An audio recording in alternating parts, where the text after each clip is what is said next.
Brian, you guys. I love Rich Brian. He's awesome. If you don't know, he's a rapper from Indonesia. And I love his story because he actually, oh my gosh, you guys, I gotta go into this. By the way, hi Dom, hi Sam, hi Kibby. My friends are here. We're just existing. Shout out to just existing. And Sam, I'm glad you're doing better and that it's still hard. I'm glad that you're here. You know, sometimes all we can do is just exist. Sometimes that's all we can muster. Seriously. Like, okay, I woke up this morning and I chose to be here. Sometimes that's all we need to do. You guys, Rich Brian's story is so inspiring. So what he did was, oh shoot, I forgot my music's playing out of mine. 1 second. So he's when he was a teenager, he lived in Indonesia and he was making a bunch of, I think like vines and like little YouTube videos. But he made one rap video. I think it was called Dat Stick. And it like blew up. It became so popular because he was really talented. And so there were rappers in the United States who heard that and were like, actually, this guy's really talented. This is really awesome. And so it blew up and he like came to America. He got signed onto a label called 88 Rising, which if you have ever seen Shang-Chi and the 10 Rings, the Marvel movie, the whole soundtrack of that movie was done by the 88 Rising studio. And that whole studio is about, or at least was, I think the studio is kind of taking a nosedive. But back in the day, like pre-2020, let me tell you, this studio was the shit. Yeah, his old name was Rich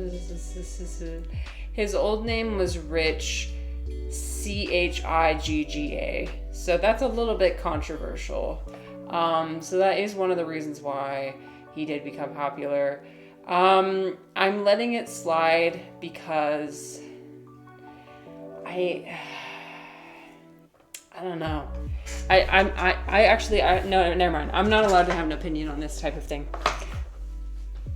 But anyway, the 88 Rising studio is all about bringing forward Asian Americans into the music scene. And so I'm very appreciative and grateful.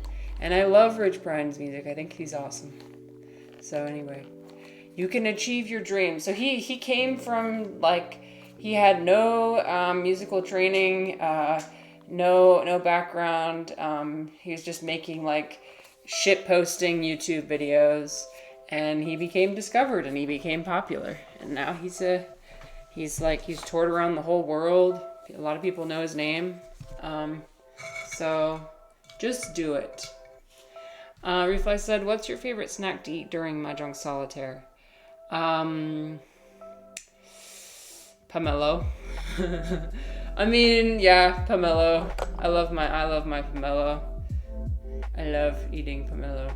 We played Mahjong Solitaire last night. We had the mood lighting. It was actually very fun. Thank you to all who were there last night. It was really fun. Anyway, happy Tuesday, you guys. I'm feeling a pretty solid three mushrooms today. 3 mushrooms of energy. But I did have some things to remember today. So I've got some things for us to all remember. And it's mostly for me to remember. So, a daily reminder. Can I please increase the size of this? Oh my God. You see how difficult this is? Look. Okay, there we go. Daily reminder. Let me make it bigger. So you are there. Daily reminder, you are not your thoughts. You are not your tics. You are not your emotions or perceptions. This is just, Dom, we've talked about this before about Buddhism, Hinduism, like it's not this, it's not this, it's not this. And that's actually a very helpful way to look at things. You're not your parents or where you came from. You're not even a compilation of how others see you. You just are. And this is most like I'm trying to tell myself these things because I really fucking struggle. Like, you guys, it's a daily struggle. I see myself in my VODs of like I do a tick where I itch my head, or I'll do a tick where I eat my lips, and I'll look at that and be like, ah. No, remember this. You are not any of those things.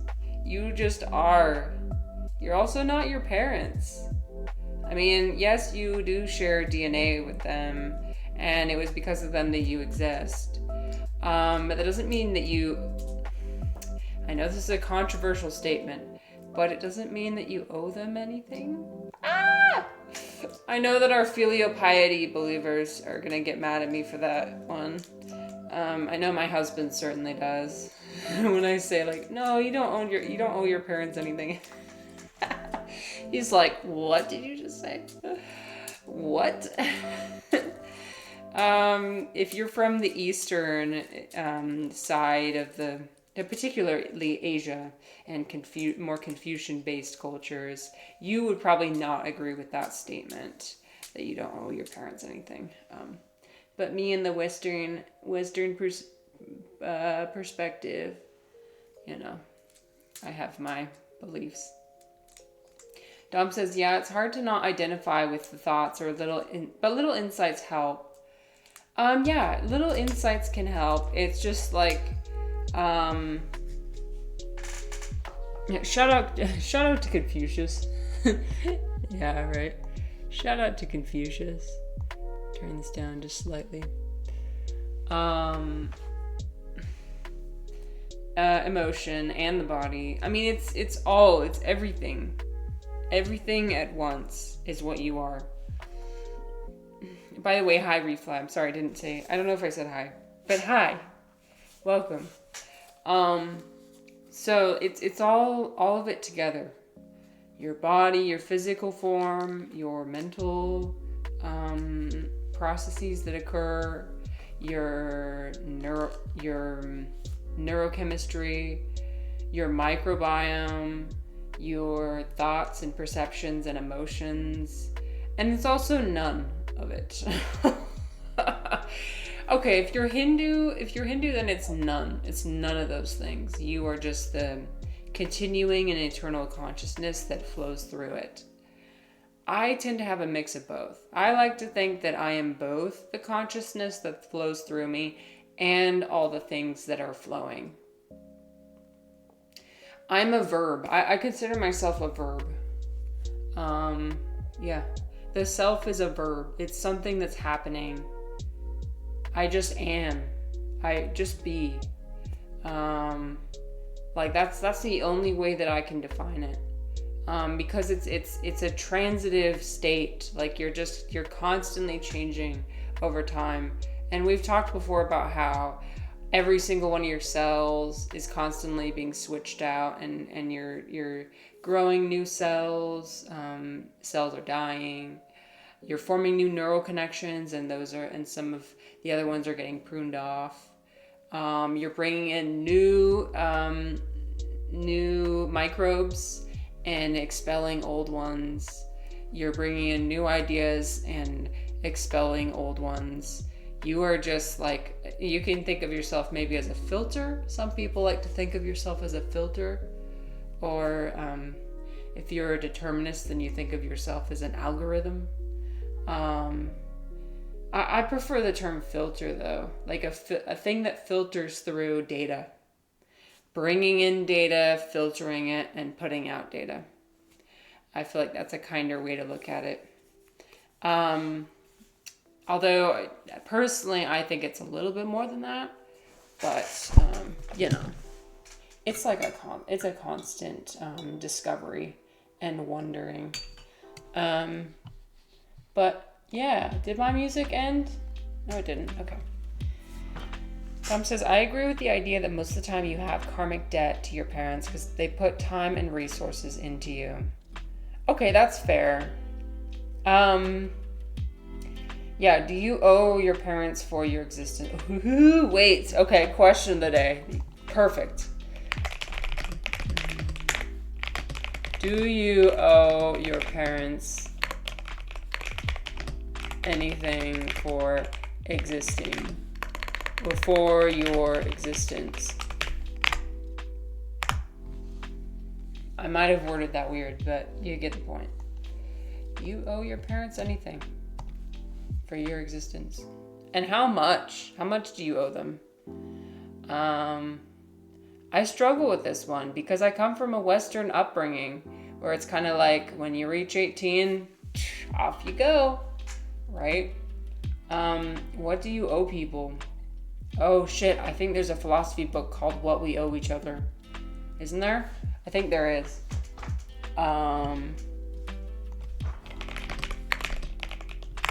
What We Owe to Each Other. Maybe I should read this book. An Introduction to Ethics and the Varying Schools of Thought in the Field. Okay, maybe I should. You guys, I've got many different books on my list. Here, I'll show you all the books that are on my list. So my books are, we'll add that one. What We Owe to Each Other. I also wanted to read Discipline and Punish. Although I read the first couple pages of that and I was like, oh my God. Whoa, this is really violent and gruesome. Oh my God, it's gruesome. But I heard from somebody that I'm supposed to read that one.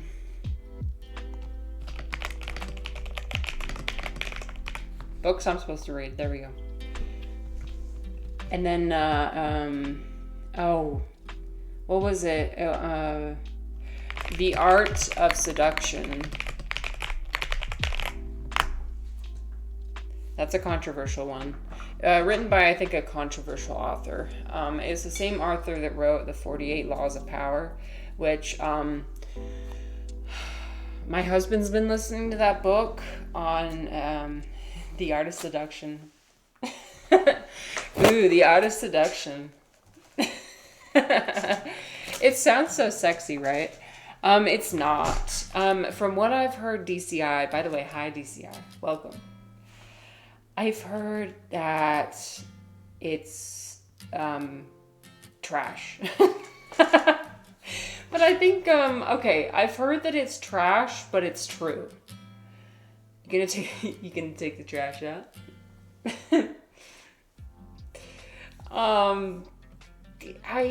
Should I read trash that's true?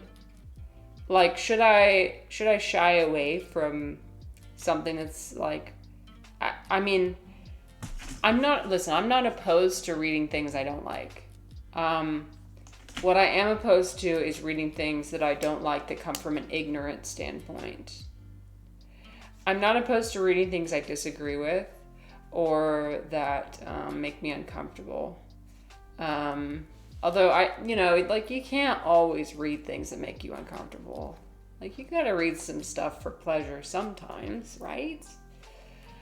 But, like I'll just show you the Reddit that I found for the Art of Seduction. Let's see. The Art of Seduction is truly trash. Let's see. Are all of his books trash? Because I'm seriously losing respect for his work. The characters don't sound seductive at all, more like assholes. I had to delete the book when I got to the point of create a need, and he gave this really disturbing story of some guy that won a woman's affection by criticizing everything she did to create discontent in her life that only him could fill. Yeah, it's Robert Greene, which I know is a super controversial author, at least to my understanding. So my husband's been listening to 48 Laws of Power. I listened to that book and I become enraged. Yeah, his yeah. No, I agree. It is dumb as fuck. I know. I know. I sit there and I listen to him like, why would you listen to this? Like, this is garbage. However, part of it is, it seems kind of true. It's just like, is it true? But it's like truth you don't want to hear. Because that's what other people are saying here. They're like, oh, I hated this book. However, it's true. Let's see. Yet it was, and everybody's saying, yet it works. It works the same on men. And then they're saying how they read the book and they actually brought people into their life. And they'll say, yes, it works on people with trauma, people who are hurt or lack self-respect. But these techniques wouldn't even last a second with someone who respects themselves. The question is, how many people respect themselves? Genuinely. Let's recall the daily reminder. You are not your thoughts. You are not your tics. You are not your emotions or perceptions. You are not your parents or where you came from. You are not a compilation of how others see you. How many people believe any of these things at any point in time? I would say everyone. I would say everyone. Like, not everyone's just always going to be thinking, like, no, I just am. It takes a lot of work. DCI said, the art of war is silly. How to win friends and influence people is cliche. Oh, yeah, that it sounds cliche. I haven't read it, but... Wait, did he write that one too? Oh, my God.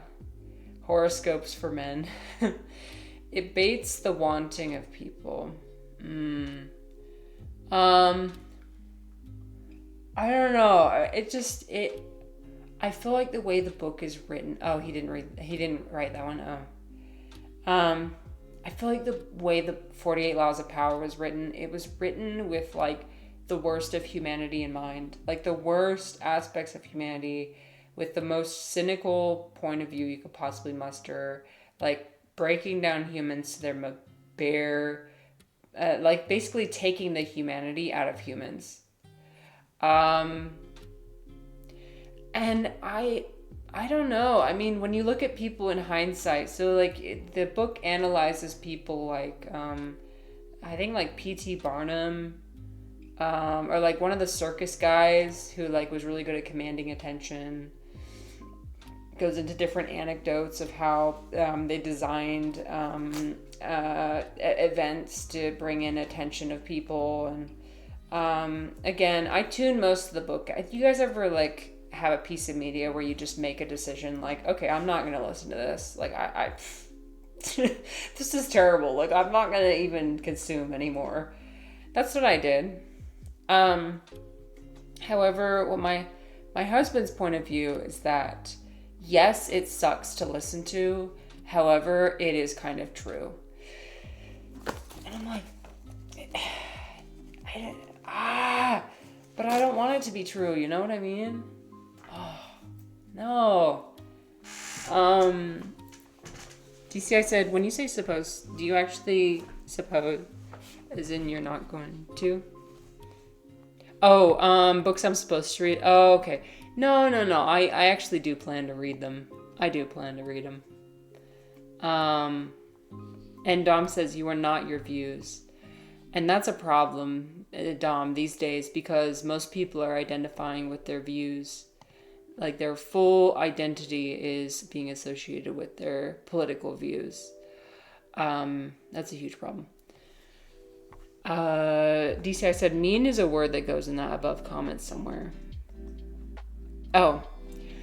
No, okay, so I do actually plan to read these, and I did read the first couple pages of Discipline and Punish. It was very gruesome. It starts out with describing regicide, like killing a noble, I think, which is a very gruesome and scary. I don't know, but anyway, I think the book, somebody recommended it to me because it talks there. It talks about how the prison system in the West was developed, I think, and also how we design systems of power to control other human beings, and how other institutions are kind of designed similarly. So yeah. And then, oh yeah, I need to read the Communist Manifesto. Not because I'm a communist, just because I want to know. I want to know, like, things at their core. I do want to have knowledge of things, because when people ask me what is communism, I don't have an actual answer for them. DCI said Marx was a drunk racist who ignored his kids. Oh, I don't doubt that, yeah. He had problems. Okay, well, here's another question for you. Should we read should we read books from people that we disagree with and that we detest? I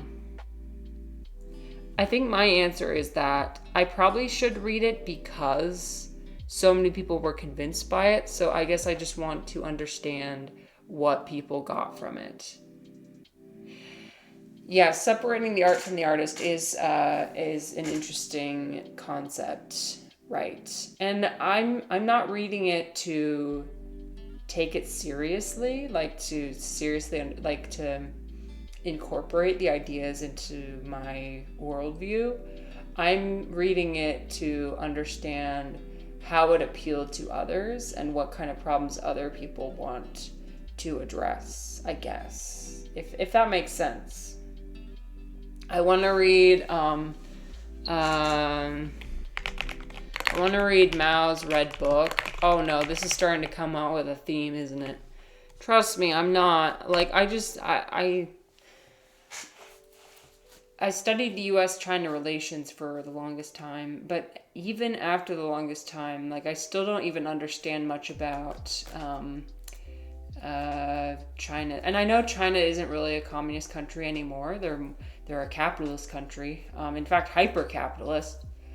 But it would be interesting to study the roots of where they came from. Because a lot of the older generation of China, it was a very important part of their creation. Okay, let's see. Obsessing. Okay, cool. I'll add that. I'll add it between the two communist books. Well, actually, I would say communism and Maoism is two different things. It's two different things. I mean, Mao was inspired by communist ideals, but he definitely was his own thing. Dom says, working to gain power can give you power, but maybe they miss the suffering they caused others or subtle self-suffering. Yeah. DCI said, Law 32 is to play to people's fantasies. Law 38, think as you like, but behave like others. So I guess my reasoning for why I want to read The Art of Seduction is that I want to understand how other people might try and seduce me and use it to defend myself, I guess. I know that's assuming the worst of people, and I hate doing that. I do. I don't usually assume the worst of people. However, I guess I do want to be familiar with some of the things that could be tried against me. I just want to understand humans more, I just want to understand human beings more. There's so much to understand, dude. It's constant. Dom says, one of the most famous 20th century Hindu sages, Ramana Maharshi, he distilled his ideas to 440 short passages. And that's in the Upadesa. Okay, cool. Well, we love Hinduism. And we've, unfortunately, you guys, we've really been slacking on the whole learning thing. We're getting back. We're getting back to... Oh, okay. Wait. We're adding something.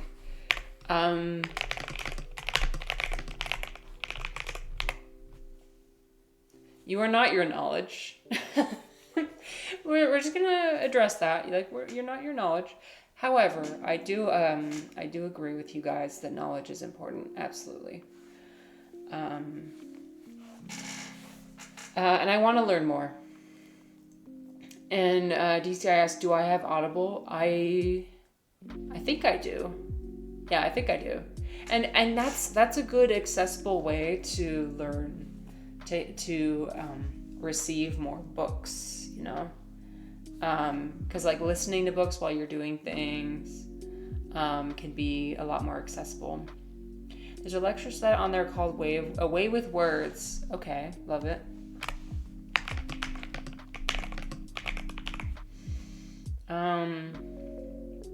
A lecture set on rhetoric. I recommend it for me. That alone will teach you about the devices that are used against you by everyone around you.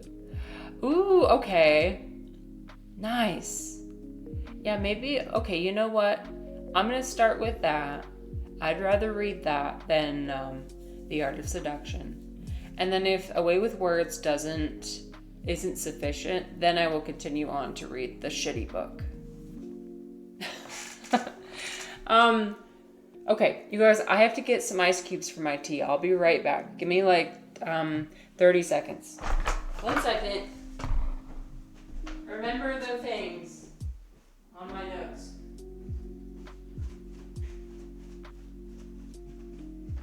Ow.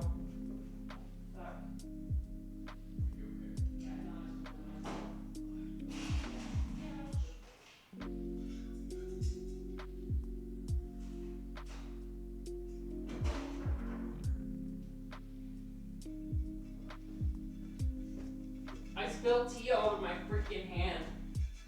I'm gonna try and swear a little bit less. I'm gonna try not to swear. I know that it's during the day for most of us, so sorry. I'm not gonna. You linked it to me on Discord. Thank you.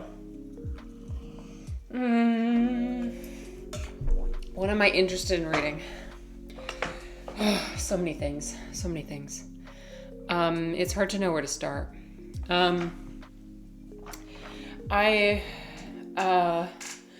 Sometimes it gets overwhelming when I think about all the books I haven't read yet. But then again, I've got a lot of life ahead of me. So that's the thing. I think it's important to remember, like, you do have time. One step at a time. Dom says learnings can be cyclic, I think. There was a few years I swore off meditation and intellectualism, basically. Okay, I like that you have that perspective, because I kind of share that perspective. I feel like waves of inspiration come and go. And recently I've been feeling a wave of like, okay, it's almost like I can't physically retain any more knowledge that I put in here. Like, I need a break, right? And I think that's valid. You have to see, here's what's important. You have to be in a receptive mindset when you're reading, and that's what I want to do. I want to consume these the right way, right? Because when I got my bachelor's degree, for example, I was not in the right mindset to be learning. And so if you ask me one thing about biology, like, I don't fucking know. I learned everything by rote memorization, okay?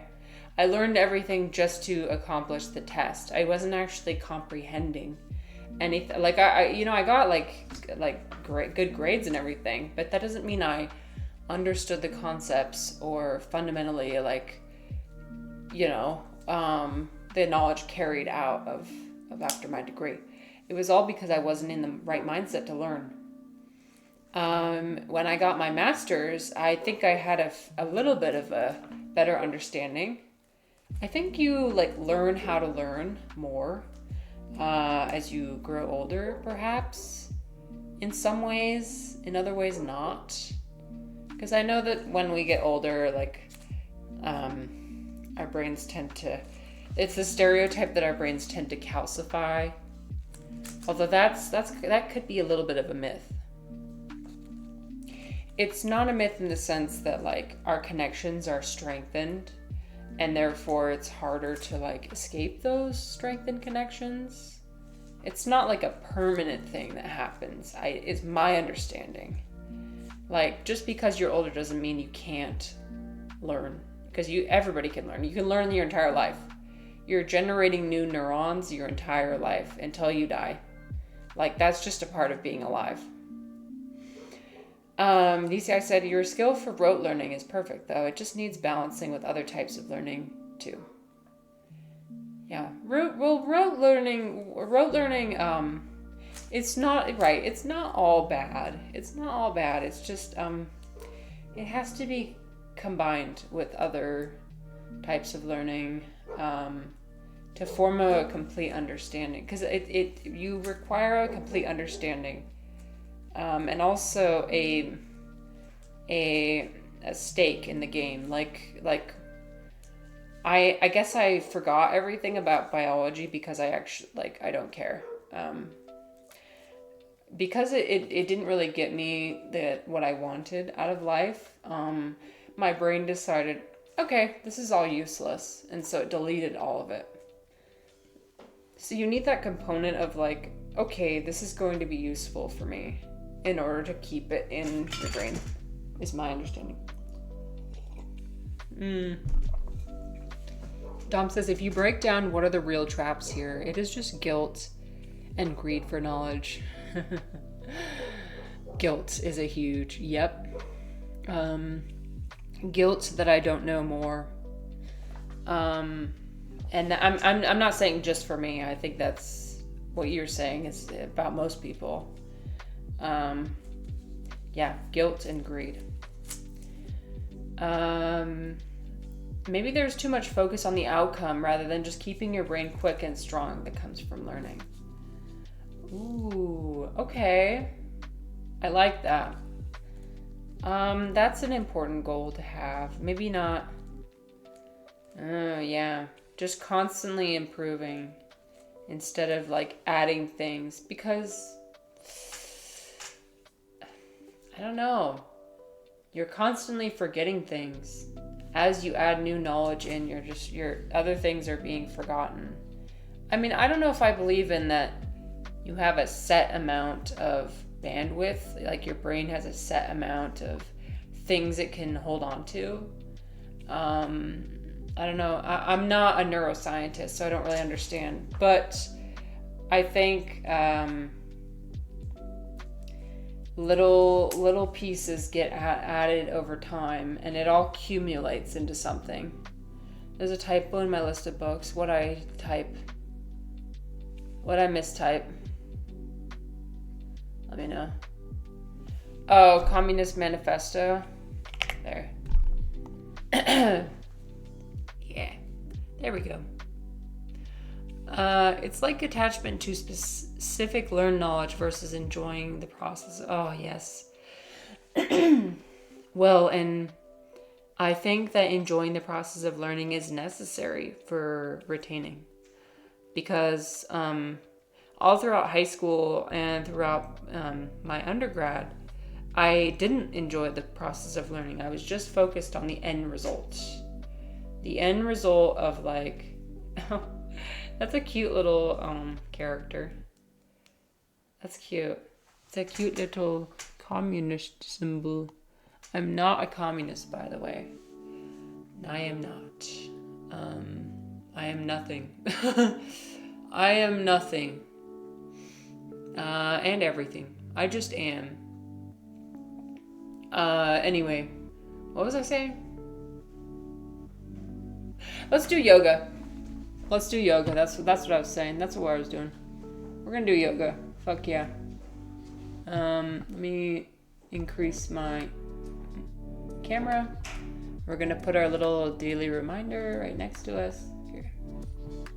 We're gonna put this right here so that you can remember. And then I want to show you guys what I've been doing from yoga. Here, hold on. There we go. That's still not skinny enough. There. Okay. I'm making a mental list of this. I remember. Don't worry. Goodbye. It's in here. It's in here. I remember. Just trust me on that. Comrade Marissa. 同事. That's Chinese for comrade. My shushu calls everybody 同事.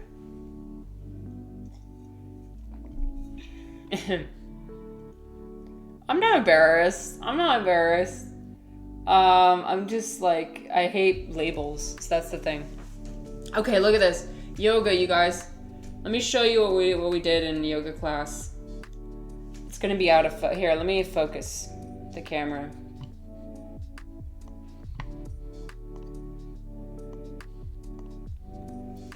Hello, Chaotic Chemistry. We're doing a bit of yoga to start, and then we're gonna continue. We're talking about books and also about our daily. If you'll see on the side, there's a daily reminder. Fuck, you're also not your stuttering. And you know what? Throughout the day, we're gonna fucking add things to the list.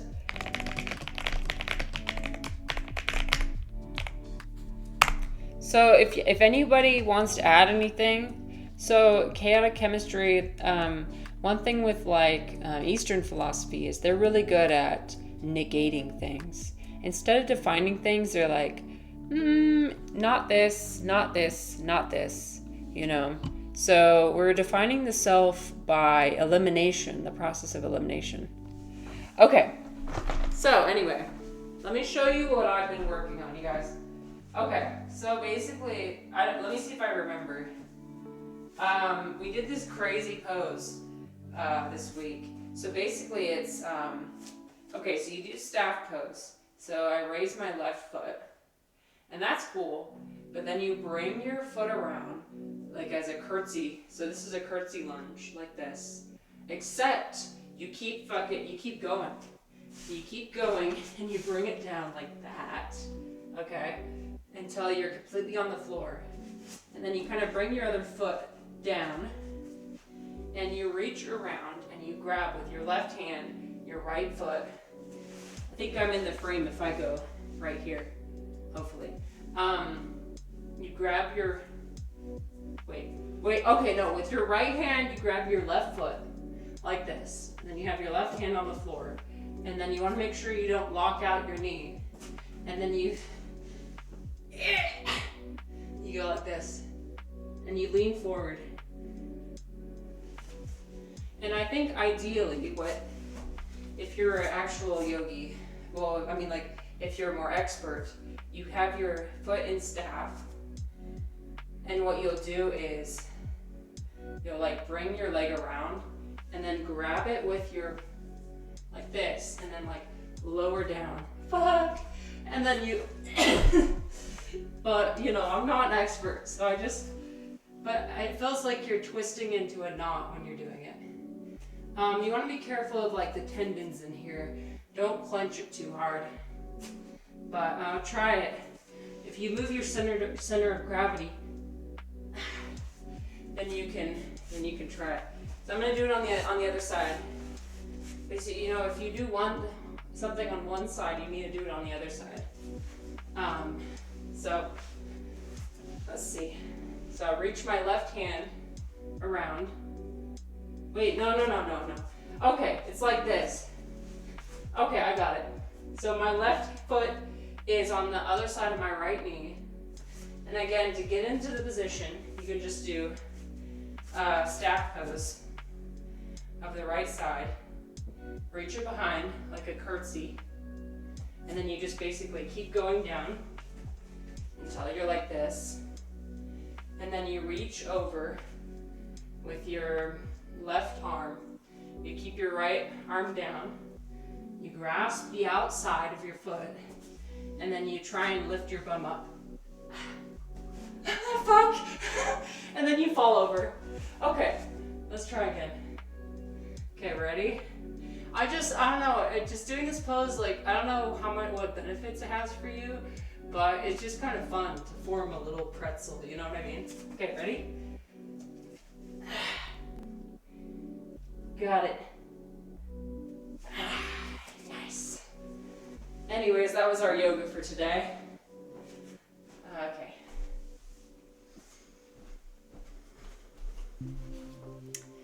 Okay. Heart. Chaotic says, I was thinking about my parents and antinatalism. I do have a lot of baggage with them, especially my father, which I still have to deal with. I don't know if I actually owe anything to my parents. See, this is an important topic to think about, right? And I've been thinking about it too. So you're not alone in that.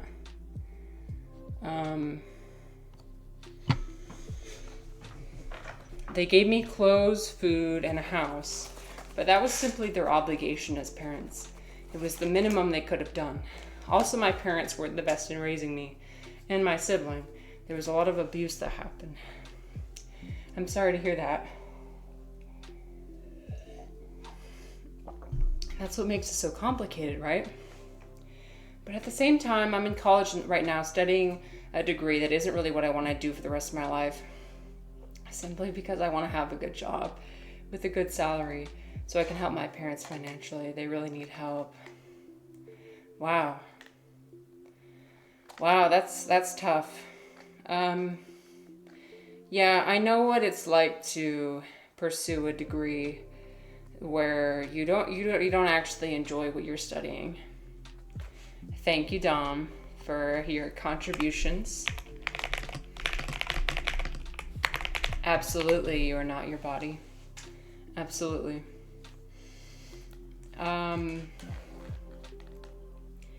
Right, a sense of obligation. And if you're a very compassionate person, you know, you might feel more a sense of obligation than others. But it's hard. The more responsibility you have in your life, the less freedom I feel like you have to make your choices. I mean, this is one of the reasons why I'm delaying having kids. I don't plan on having kids until I'm 30, which is only like less than 3 years away, so great. And I'm currently preparing for that reality that's about to happen, and all the freedoms that I'm going to give up when that happens. 30 is the new 20. I've heard from so many people, Dom, that their 30s have been way better than their 20s, so I'm looking forward to it. However, yeah, it's when I have kids, there's going to be significant changes to my life, my choices, my freedom. There are things that I won't be able to do, and that's just the fundamental. That's just the fundamental reality. I don't think our society is set up for a nice 20s. Agree. I agree. Especially with the whole way that our economy is structured, where it's like you need to have experience to get a job, but you can't get experience from anywhere. You know, it's like a constant cycle, right? And also just like there's not really a playbook that tells you how you're supposed to figure this thing out, right? So Chaotic says, if it was only based in my desires, I'd be studying philosophy. But that doesn't give stability when it comes to money. You're studying meteorology, where I can get good job opportunities. I like math and physics, but these are not my main interests. Oh, I see.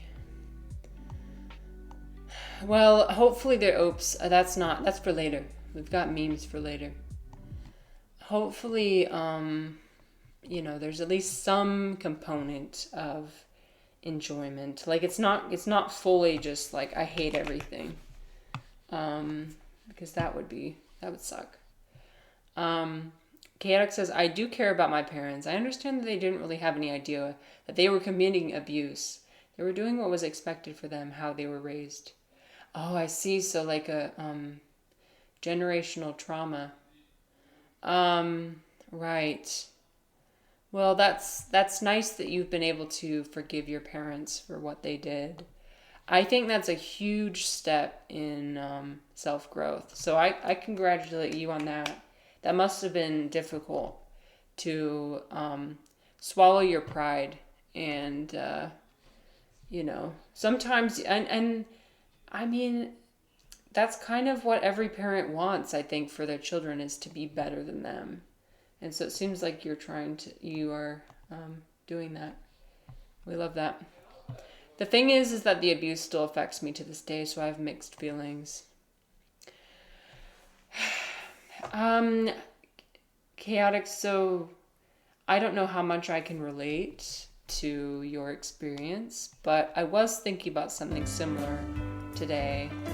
Last night, about how there were certain things that I went through in my upbringing that I perceive as not okay. Like, it wasn't okay what happened to me and what my parents did and the way that they, like, for example, like growing up Mormon, there were ideas around sex and masturbation that as like disgusting things, and there was a lot of shame and guilt and punishment and just things that were put upon me, and that has effects. That still has effects for me to this day. I still have problems with things like intimacy and and sex, because that's how I was raised. That's how my parents were raised. That's how their parents were raised. Like a whole difficulty with human sexuality and disgust, especially towards women, especially when it comes to women. So, right, you kind of reach this dilemma of like, I want to get over what happened to me. Like, I want to move on, but also like I want to acknowledge that what happened to me is still manifesting in my life today. It's like, how do you overcome it, right? Do you forgive? Like, I had a traumatic experience that happened with one of my best friends. Welcome to Samsara. No, let me escape. Let me out, please. I want to escape, please. There must be a solution. Let me out. Okay, we'll need a ride fit for the impractical jungle roads. Okay, cool. Choose fabrics that will make the room look majestic. Oh. Jungle roads. Convertible. Majestic. Let's see, what's majestic? This is majestic. What does majestic mean? It means royal, kind of. So maybe the draperies. Hi, Orange. How's it going? We're talking about samsara. I hate samsara. Damn you, samsara. Wait, what? Oh, maybe it was the helicopter. Okay, hold on. I will not accept that. Helicopter, draperies, and majestic violet. Orange, I would love to show you the list. So, Orange, we have this list here, and if you have anything to add, feel free. But we're going through this list of like, not this, not this, not this, not this. The process of elimination for what the self is. We're getting at it. Oh yes, and Orange, samsara is the cycle of birth and death, reincarnation, according to, but also the cycle of suffering is my understanding as well, like inescapable suffering. But people sometimes just use it to describe like the difficulties of life and how there is no escape. Like, it's just a constant cycle of suffering and like going over the same, like making the same mistakes, not learning, not progressing, kind of a state of stuckness.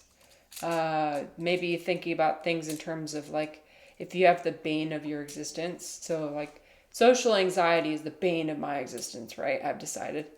And so I feel like that's my cycle of suffering, is like a constant, like, overthinking what people say to me, internalizing it, trying to get better, falling back into the same patterns again. You know how it is.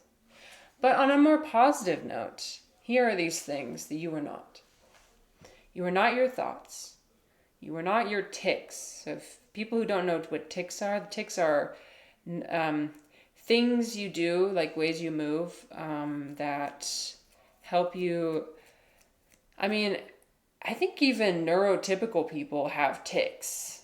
Some people have more tics than others. Like if you think about Tourette's, for example, their tics are like almost life or death, like really strong, saying like the worst word imaginable, or like, certain movements. But it could be something as small as like scratching your head, which I do a lot, or like biting my lip, or like blinking a lot. Things that you do to regulate your neural environment. You are not your emotions or perceptions. You are not your parents or where you came from. You are not a compilation of how others see you. You are not your knowledge, how much you know versus how much you don't know.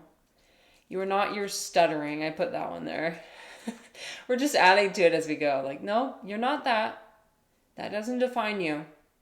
And then Dom said, you're not your body. That doesn't define you either. You are more than all these things.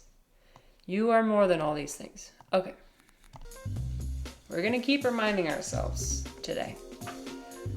Okay, so the Amazon... Okay, so we moved, you guys, we moved venues. So we're in this new Amazon rainforest. It's going to be fun. Our stunning cousin Jane. Jane is very popular.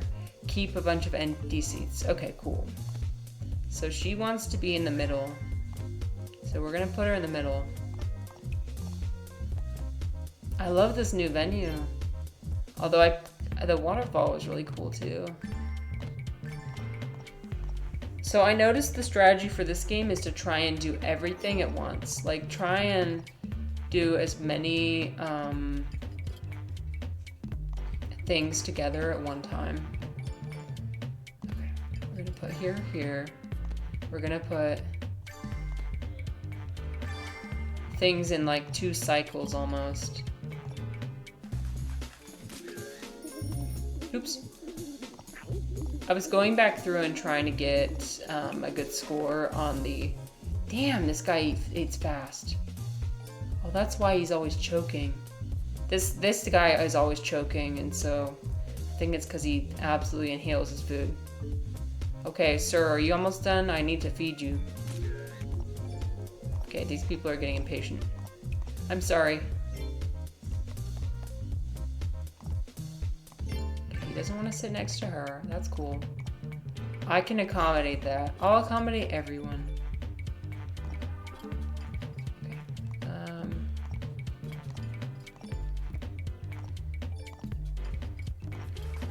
Okay. Okay, hurry. Hurry. Oh no.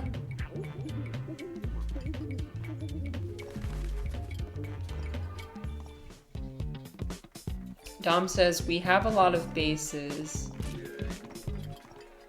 covered. Okay, so we have a lot of bases covered. I think Hindus would say you are awareness, and Buddha says even awareness is empty of identity. So Buddha goes even beyond that. Oops, oh no. People are upset.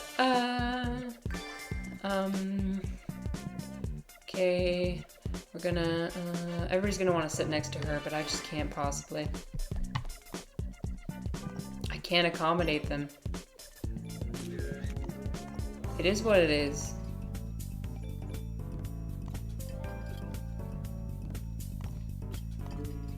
Okay, I think we'll be fine. I think we'll be fine. Wait a minute. Oh, was he oh my god. Wait, he wanted pasta. Okay. Damn, he's slow at eating.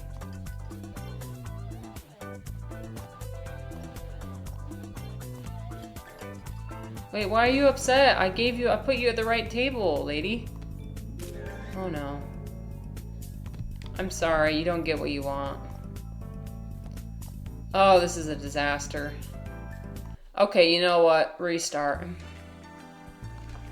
Orange says it's interesting to ponder if a society's stronger if it approaches appreciation of parents. I don't think I own mine anything. Yeah, so Orange, we were talking about this. The difference between Eastern and Western societies, like Confucian and non-Confucian. Because my husband is Chinese American, and he very, very much has a different idea of what it means.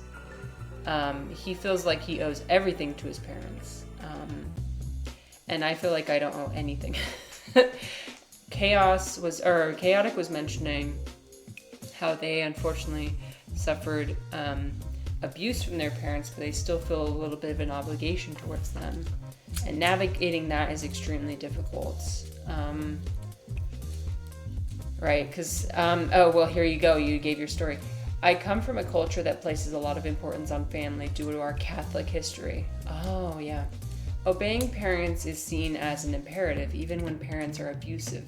I think society would be better if society wasn't based on the idea of family as sacred.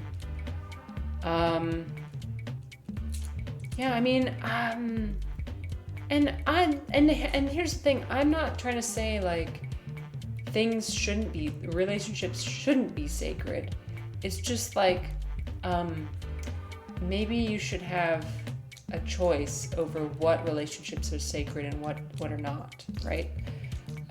Like your chosen family, for example, right? I mean, especially like with people, for example, in the LGBTQ community who are rejected by their parents for being themselves, right? So that there's certain components of a relationship that are not being met, and so therefore okay, so that, I guess that comes to my view, which is that I think that certain components need to be met by both sides.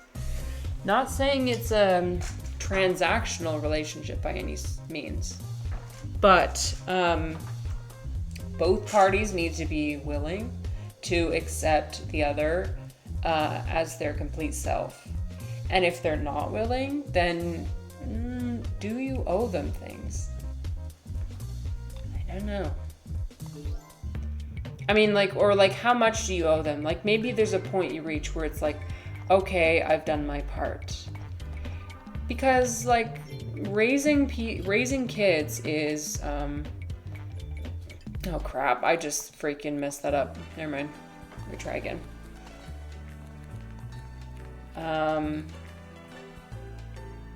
But here's the thing, like, when you have the decision to have kids, that's your decision. You decided to bring people in this world. You decided to take on all the responsibility. Without any sort of knowledge of how it's going to turn out. You decided that's my opinion. You decided to bring these people into this world for your own for your own fulfillment. Orange says it feels weird with the word "owe," like there could or should be a transactional obligation somewhere. Absolutely, like I don't like the idea of transactional relationships. I'm never saying like, oh, you should never give things to people who don't give you anything in return. Like I'm happy to give my attention, to give my energy to people without asking anything in return. I mean, that's why I teach English. Like, I don't expect my students to give me anything, but it's like, I think it's about like, you have an agreement of like, this is the way it's supposed to be. There's this you both are on the same page as to what you're looking for, and you're both fulfilling that, I guess. I mean, I guess I'm not like entering an agreement with my students, but like I've made the agreement in my mind, like this is what I'm agreeing to, and I'm okay with it. With something with parents, like, or like people close to you, you know, you have to make these decisions of like, what am I agreeing to? Like, what am I okay with giving? And what do I need from the other person? And what's the value of everything? Am I able to just like give to this person infinitely? Is that what I want to do? Like, is that what my philosophy is? And if so, do I need to take from other sources in my life in order to have enough to give this person? Like if you're dealing with like a sick relative or a financially dependent relative or someone who depends on you, like, I guess you have to constantly be thinking in your brain, like, do I need to take things from others in my life? Because nobody has infinite energy to give other people. So are you getting it from other sources? Oren says, if you got a pet, would you feel the pet owed you something? Absolutely not. No. She doesn't owe me anything. This beautiful angel does not owe me a single thing. Yeah. All you ever do is just eat and shit and lay in the sun. Oh, no, come back. I'm sorry. I didn't mean it. Oh my God, I love you. Please come back. It's okay. I wasn't about to. She sensed that I was talking about her. You don't owe me anything. No, please. Okay, I got it. She does owe me like snuggles every once in a while. That's what she owes me. That's what you owe me. Come sit on my lap, please. You're so adorable. I don't expect anything from her. You are the most beautiful, special angel I've ever known. Did you know that? She could just walk out the door and say, see ya. Okay, well maybe there is something I do expect from her then. I expect companionship. That is what I expect. I expect companionship. And her presence. That's all I need. I need her to be here. And I need to be able to pet her and love her. And get the oxytocin from her, extract oxytocin. Oh my God, I'm extracting so much oxytocin right now, you guys. I love you so much. Please sit on my lap. Please. No. She just laughed. No. Okay. Damn it. But as I always say, she deserves the entire universe and more. Dom says, I have a complex relationship with mine, but I say I owe them basic things like time and consideration. Yeah. I'm still navigating my relationship with my parents. And I think this is a common thing with people my age, like figuring out what works for them. Right? Sorry, I've got like cat hair all over my freaking face. Okay. Right? Like you wanna be able to set boundaries with people, to protect yourself so that you can give enough love. For the same reason, that's the same reason why I chose to decline the opportunity to teach ESL full time, because I just knew that if I did it full time, I would not be able to give a good experience for my students. And that's something I want. That's something I need to do. And so that's a compromise I made, saying I'm not going to do this all the time so that when I do it, I can be there fully. I realize I have the privilege of making these decisions, and not everybody does. And that's the thing. I don't know what it's like to have things forced on you, to have responsibilities forced onto you. I guess I have a small taste of it from when I, like growing up with siblings, like just beyond the just casual, like take care of your brother, take care of your sisters, that kind of thing. Yeah, we're done. Oh, DCI was like, I'm tuning out for the yoga. No, we're done. We've been done. Oh shit. Okay, wait. She wants to sit at the... Ooh. Sit her here, and then we'll sit him here. You don't even watch your wife do yoga.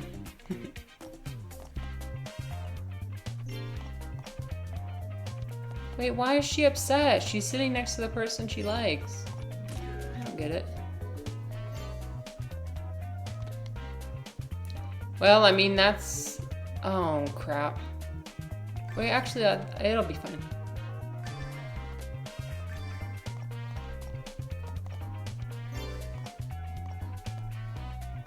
Yeah. Whatever experience you want to have, that's up to you. Oh, crap.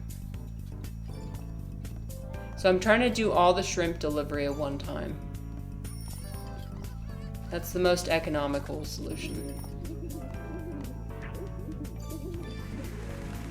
I love Quinn. She's just like so versatile. She's able to do the Heimlich maneuver. She's able to just, oh crap. Well, that interrupted my flow. I forgot like he needed something too.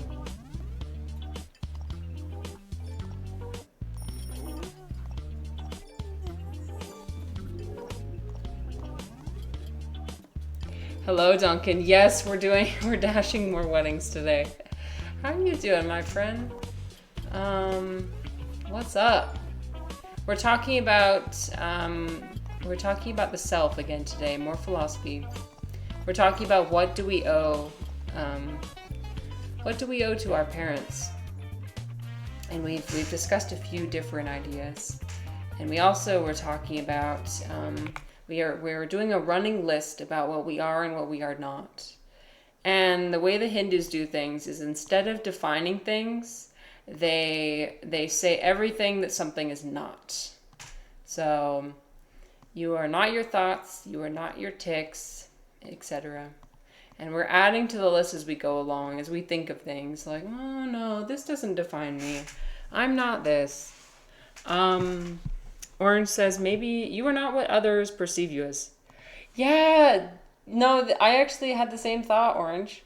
You are not a compilation of how others see you. Absolutely. Yeah. You are not what others perceive you as. This is one I struggle with all the time. I get so in my head of like needing to be perceived in a certain way. We were talking about this last night, and then I was overthinking it even more last night. Thinking about how I come across and needing to come across in a very specific way. But that's the thing. You are not that. Or at least you don't have to be. You're more than that.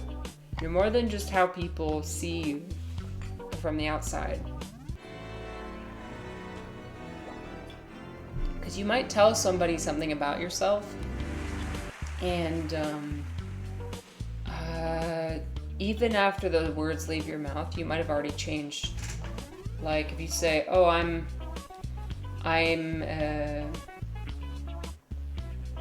someone who likes ice cream." Maybe the next day you don't like ice cream. You already changed. And once you tell somebody else a reality about yourself, they're gonna take that and start forming a narrative about it. And that's just what people do. But one of the dangers in that is that you can hold yourself back if you constantly hold yourself to the narratives of others. Like this is something I always struggle with. Like when I was studying my my bachelor's, I had a circle of friends, a circle of people that were around me, and they thought of me as one way, and it's a very transformative time when you're doing your undergrad. You're doing a lot of growth and self-discovery, and so of course I changed a lot. But the people around me, they only saw me as a constant, as one thing. But when I changed, it was hard. Sometimes I have these thoughts or ideas like, oh, it would just be better if I just moved away. If I just moved to a different state and reinvent myself. I mean, that's a completely normal thought to have. Like, and I think that gets generated when you are surrounded by people who don't want to change their narrative of you, don't want to change their idea of you. That's why some of the friends I've made this year have been really, really important, or I guess last year, 2025, because they don't see me as one thing. They instead see me as a verb. Did you ever consider running away from home?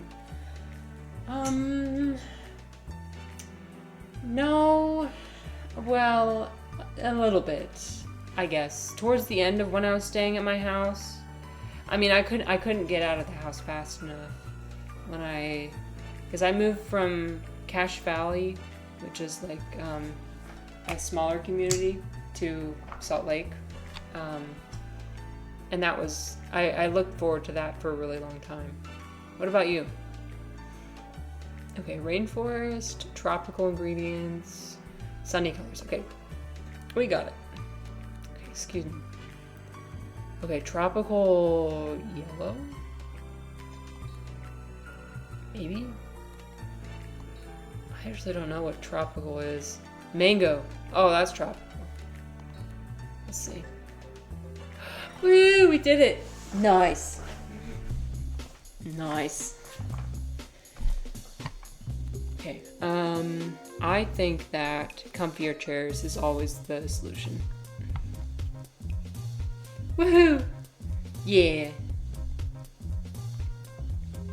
Duncan, by the way, I haven't been coming to your stream. Well, I've been coming to your streams. I haven't been chatting. I loved your little, I loved when you did the cosplay as, I forget the name of it, but you did. I came in and I saw your hair was all colored, your beard was all colored, and it was like you were doing karaoke. It was awesome. I love the costumes you do. Maybe one of these days I'll do a costume too. No, I can't steal all your ideas. I'm not gonna steal any more of your ideas. Okay, a lot of Norbert and Jane today. Okay, cool. So we need to sit her at here.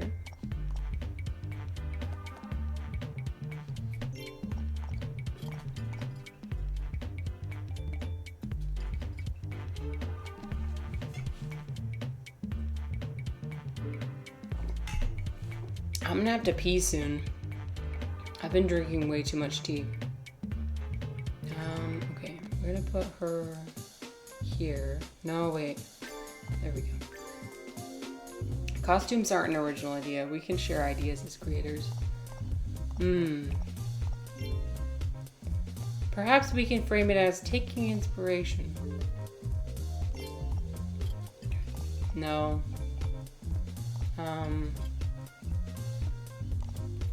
How long does it usually take you to like do the makeup and everything? Oh crap.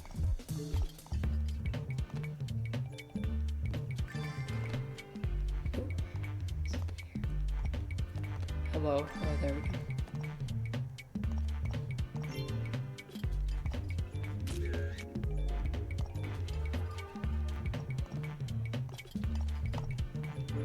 Consider art something that grows and artists grow together. That's a really nice perspective. I want to share that perspective too. I think something that holds me back is I get intimidated. I get really, really intimidated.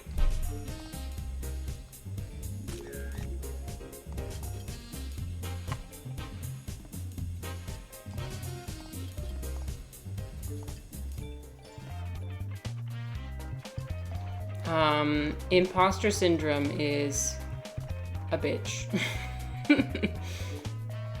Oh crap, I don't know what these people want. Okay, I'm gonna can I put this back? Oh, I have to put it away. Wasted item. Okay, you know what, we're gonna start over. Screw it, we're starting over.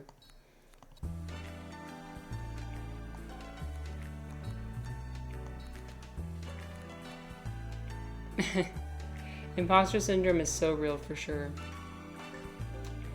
Well, Duncan, I just want you to know I admire you a lot.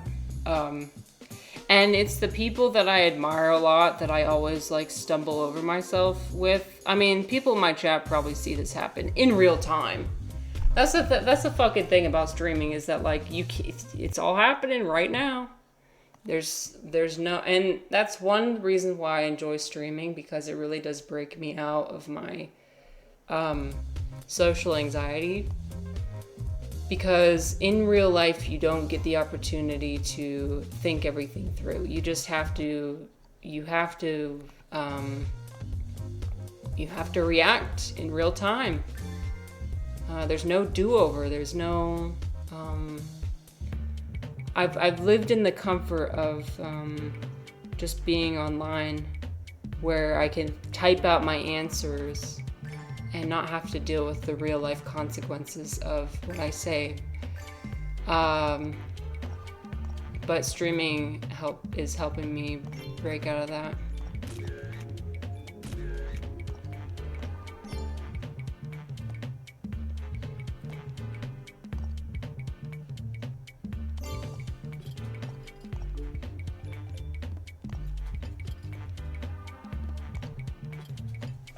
Hi, Tweet. How's it going? Woo! Okay, you know what? Let's see. You are not... You are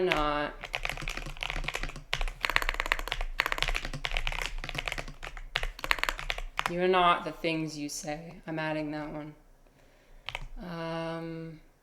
You are not your...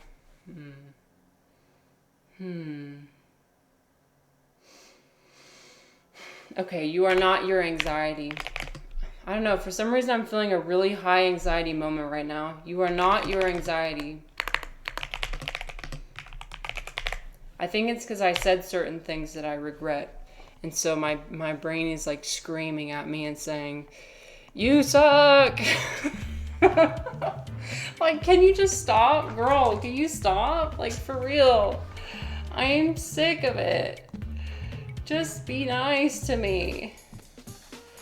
And then again, it's all me, so I don't know what I'm even talking about. Like, I'm sick of this. It's just...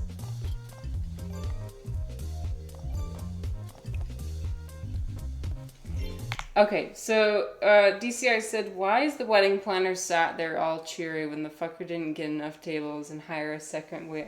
I know, yeah, all this could have been avoided if we just added more tables and chairs.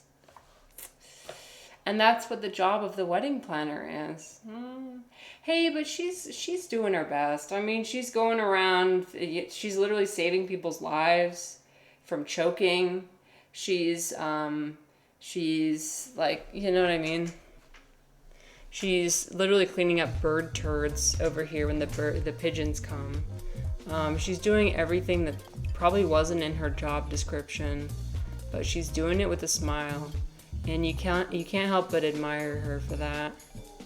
But yeah, it would be nice to have more than two tiny little tables, because everybody's getting really upset. Okay, I just need to do the cakes, and okay. What does he want? Does he want cake? What? Wait, what do you, what? Did I not give him soup yet? Oh, frick. Okay. I might have to do it again. No, we're fine. She's gonna sit there.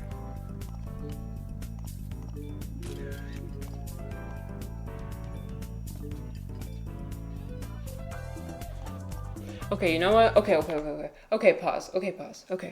Okay, we're gonna, you know, you guys, I was thinking about adding this to my channel. We're gonna do 3 deep breaths. I think that's what we need to do. So we're gonna do 3 deep breaths, 3 counts in, 3 counts hold, and then 3 counts out. Okay, so get ready. Breathe in. Hold. Breathe out.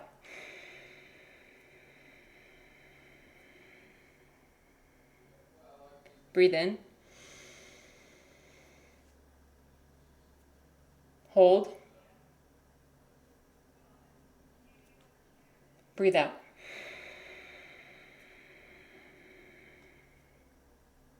Okay, breathe in.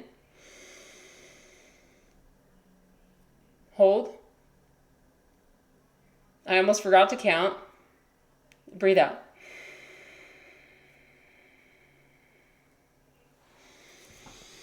Okay, we're fine. Yes, we're fine. Sometimes I like to lower the stimulation. By closing your eyes, you can lower the stimulation that's happening around you. When your brain is yelling at you, you can lower the stimulation. If you start feeling hot, like I'm starting to feel hot right now, so I'm gonna take. This is why I love wearing 2-piece outfits, because I can take off my other piece and, you know, cool off that way. You can take deep breaths. You can close your eyes. The oxygen to the brain helps. Absolutely. If you notice yourself starting to have shallow breaths, which I tend to do, if you notice your breathing coming from up here in your chest and instead of down here in your belly, then, you know, that's how you know you might need to breathe more. Anyways, sometimes I come across as condescending, blunt. I say things without thinking, and I just, I don't know, I want people to know that I don't mean it. So.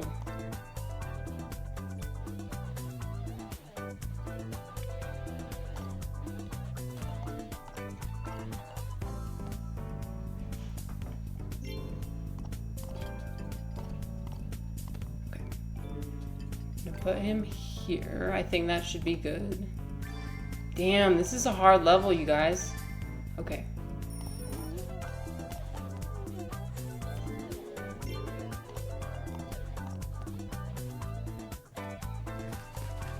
I'm gonna have to start over again. No, I'm gonna have to start over again. Frick. This level is like the bane of my existence. Okay.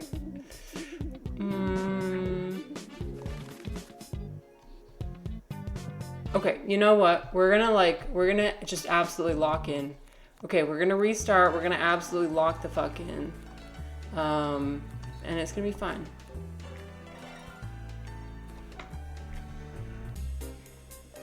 Of course. Yeah. We're in this together, right? That's one of the biggest reasons why I want to stream, I guess. Like, why I try to be so vulnerable all the time. It's not like for me to seek any sort of attention or anything. It's mostly just to show people like that they're not alone. Because I have moments where I wish that I could see other people being vulnerable so I could feel less alone, you know? Because like you're not, nobody's broken. Nobody needs to be fixed. Like we're all just trying to learn and do our best. So okay, now I feel like I'm in a better headspace to read the rest of the comments. So Duncan said, I typically watch people that do things I don't do because I like when people are sharing their passions. And we all have different passions. Yes.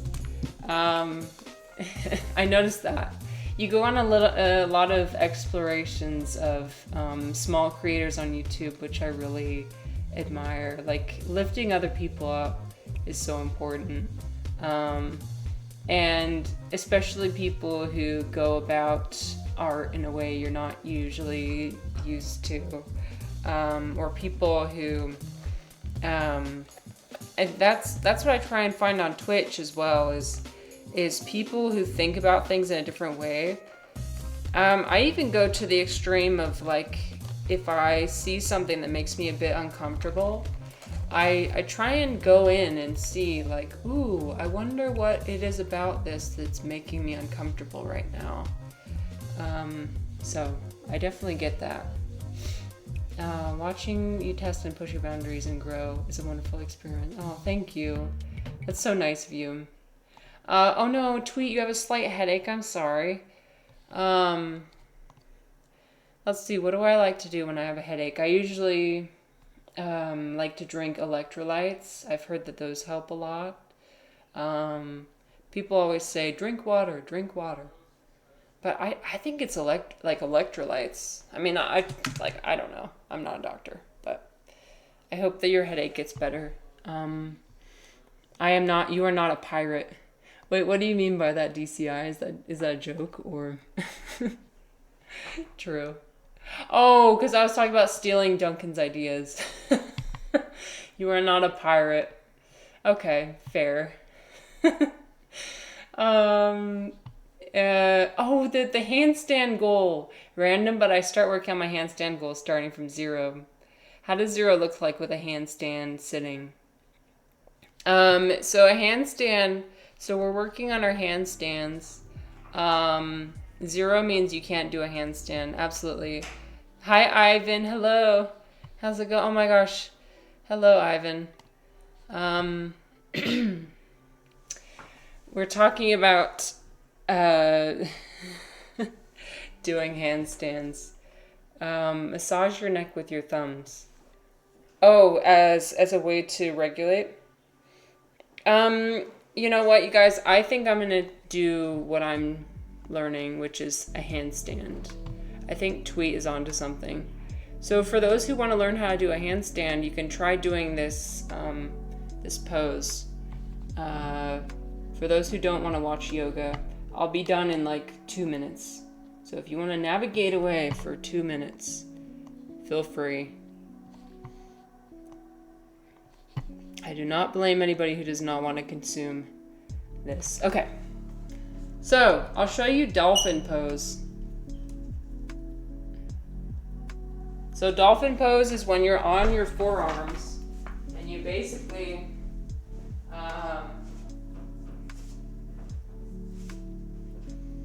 you're on your forearms like this, and you want to make sure you turn your arms inward, so you're focusing on the inner edge of your arms. You don't let them splay out like this. Something about being on the inner side, it helps with the engagement of muscles.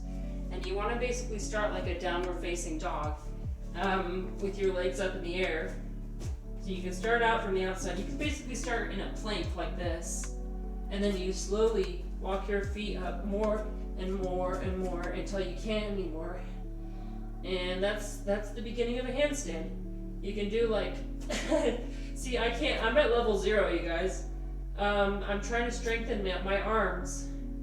And you can lift one leg, you can lift the other leg. And yeah, you want to strengthen your shoulders and your arms. So we're starting from level 0. And some of us have a goal to be able to do a handstand in 2026. It's gonna happen.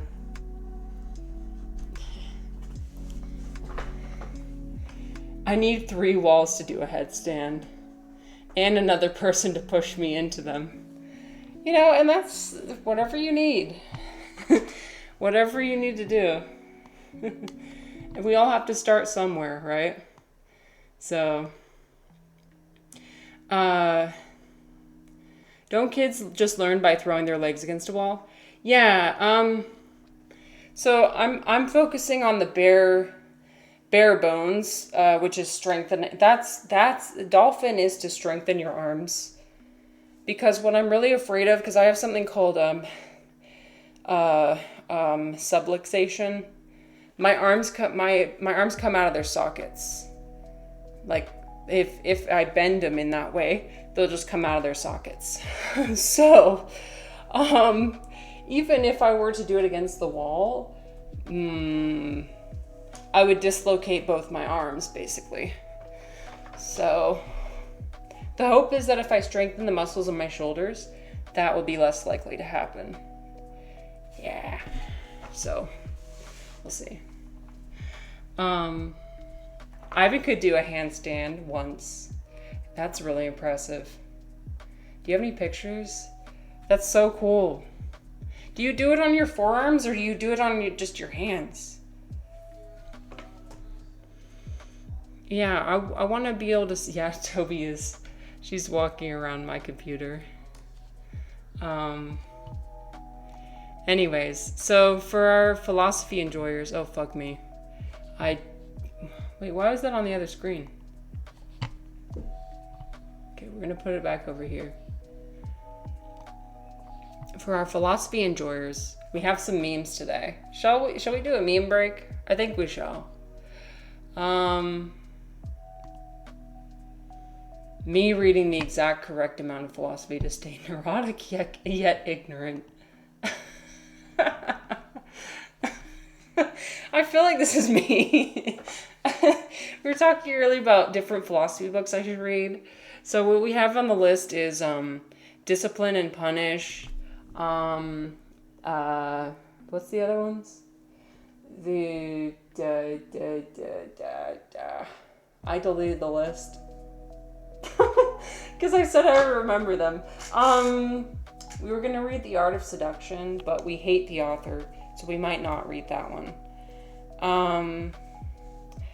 We were going to read the Communist Manifesto. We were going to read Just to Understand The Art of the Deal. Okay, cool. We were going to read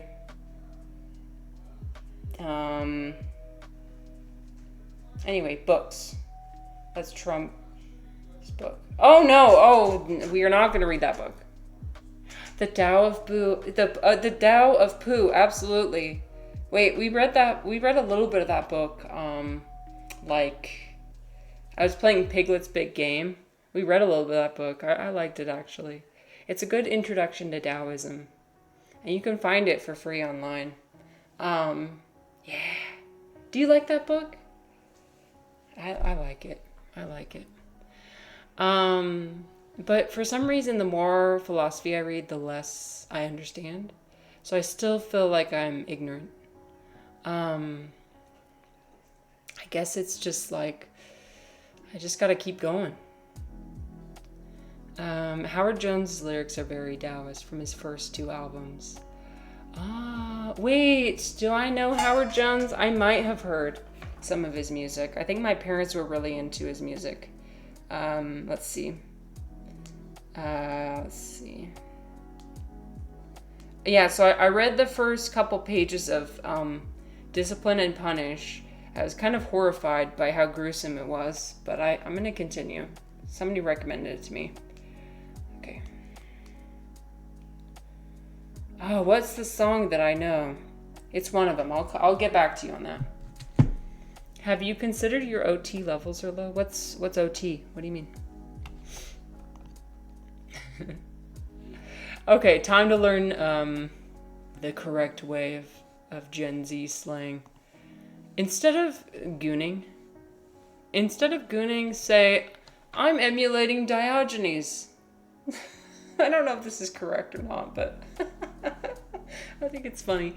Instead of virgin, say, pulling a Kant. Instead of, oh, this word is not allowed. I love Nietzsche. Oh boy, that's not very nice. That's not very nice, you guys. Instead of that's based, say, Aristotelian virtue aligned. Oh, Diogenes used to jerk off all day. Oh, okay. Well then, is that how he was able to come up with all of his good ideas? Well, he was the one that lived in the barrel, right? I genuinely don't know. Instead of, I need therapy, I'm having a mental breakdown. Time to perform a Kierkegaardian leap of faith. Maybe. All those naps after. Did he have good ideas? Now there's a question.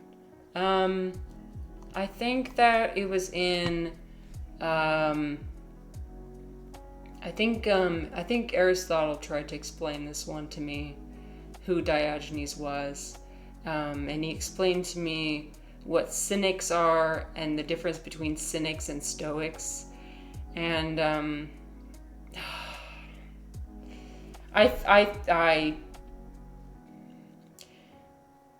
you know, do you guys ever feel like you can learn something like 10 million times and it doesn't ever stick? That's what I feel like sometimes with these type of concepts. Duncan said, Zen and the Art of Motorcycle Maintenance is a good intro for folks that aren't familiar with many philosophers. Oh wait, I love that. Okay, I'm writing that down, because that's me coded for sure. Zen and the Art of Motorcycle Maintenance. Okay. Nice. Now you know what the barrel was. Oh God, refly. Gross. Good idea, juice.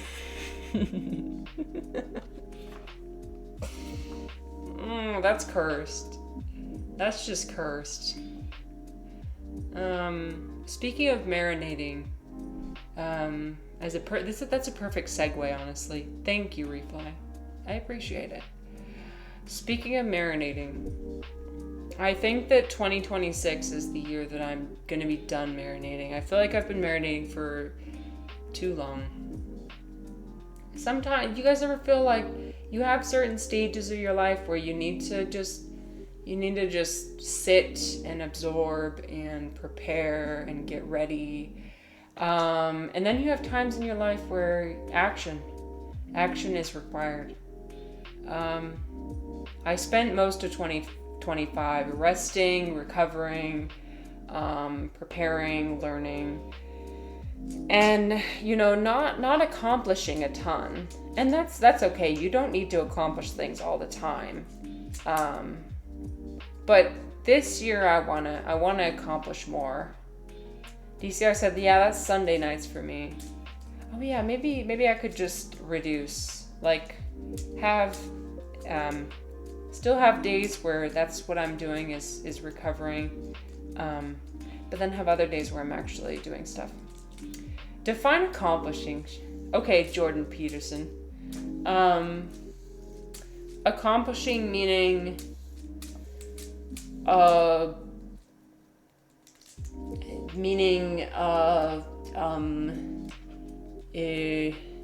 putting out things of value, I guess. Don't call me Jordan, I'm an atheist. Oh, okay, sorry I misnamed you. Putting out physical things of value. Putting out, so like I was saying, this year I want to do more art projects. I'm gonna do that art project I was mentioning. It's happening. I want to I don't know. Jordan, I thought Jordan Peterson was just a junkie. Is he religious? I'm not sure. I'm not sure on that. I just know about the meme of where he's asking everybody to define everything. And also how for some reason I thought he was Irish and he's not. And that was like a huge realization for me. I truly thought for the longest time that he was Irish. It's just his accent. He's like American, isn't he?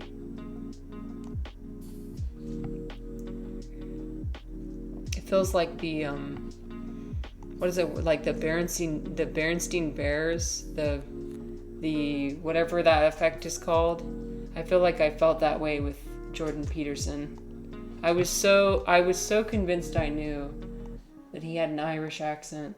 I wouldn't believe anything else. Ivan said he talks about God, but his definition is different from everyone else's. Okay. No one is convinced even he knows what he means. Oh. Oh no. That's not good. Seriously. Well,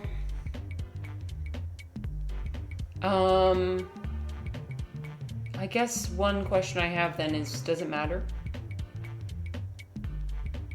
Does it matter what he says, even in if, as long as he's charismatic? Right?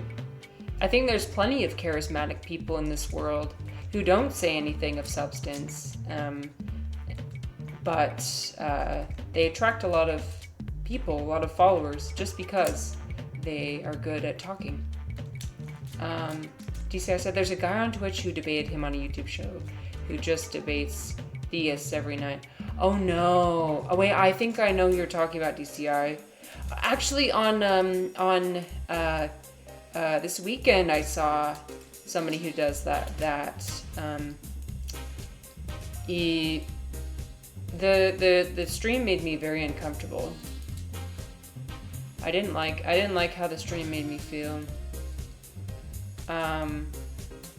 It makes me very uncomfortable. I'm glad you like watching them, DCI. I can't describe to you. It makes me feel really icky and gross inside. The person who was debating everybody was really mean. Like he was just like, he was waiting for like a gotcha of like, ha, you're stupid. Not saying I lean one way or the other. Like, personally, I don't really care what people believe. But, it just felt like this guy was waiting for an opportunity to tell somebody they were wrong. And it's like, I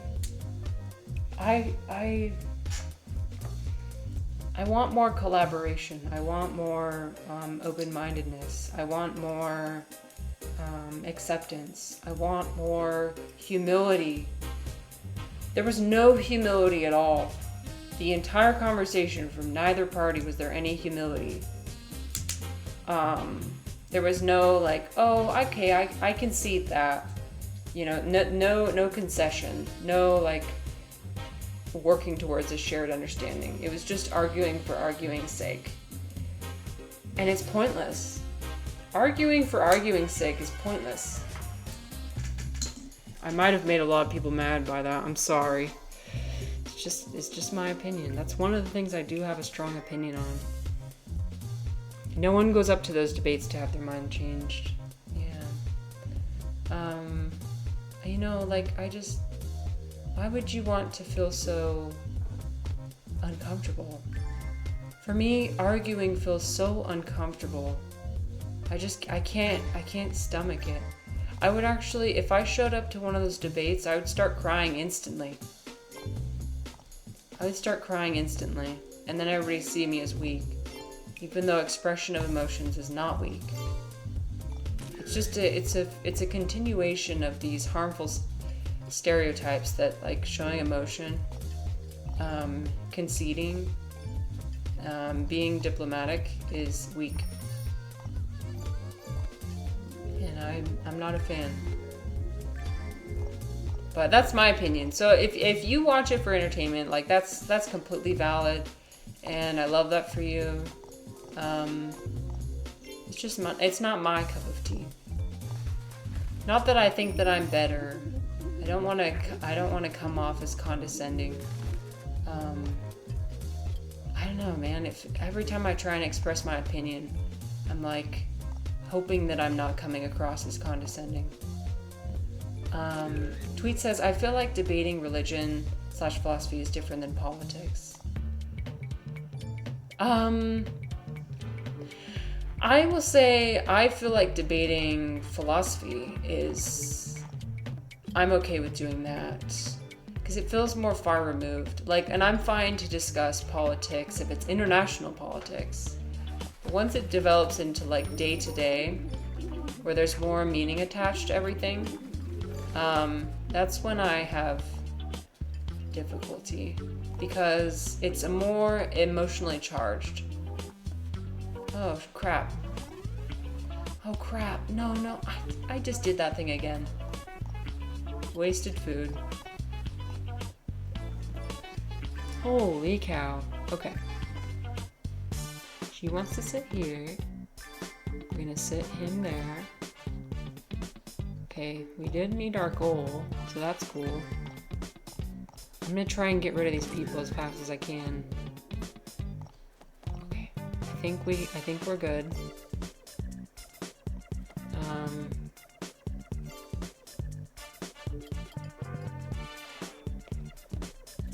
Oh, he's not. Oh, he wants ham. Okay. Wait, what? What do you want from me? Have you not had your soup yet, sir? He's really patient. Okay, I'm sorry, sir. You're not gonna get what you want. Oh, nobody's gonna get what they want. This level is cursed.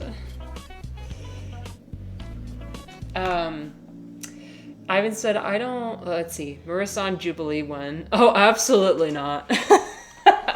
Absolutely not. Never. Ivan said, I personally don't like contentious debates like that, but I wonder if they have a place in the ecosystem. A lot of the folks calling in are being exposed to real arguments for the first time. Okay. Yeah. Okay. Right. I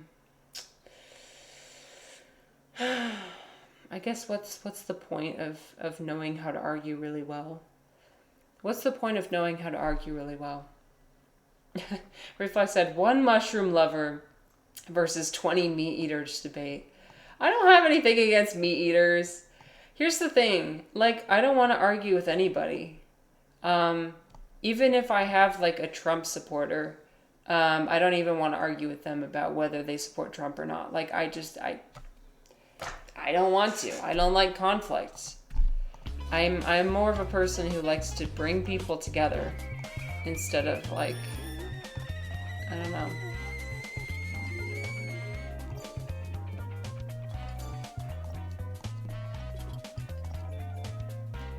Any Trump supporters in my family?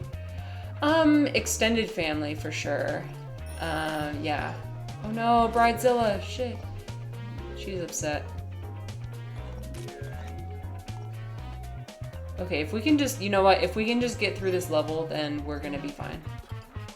That's where, we're not even trying for that expert goal. That's for later when I turn off stream and I'm not trying to focus on talking.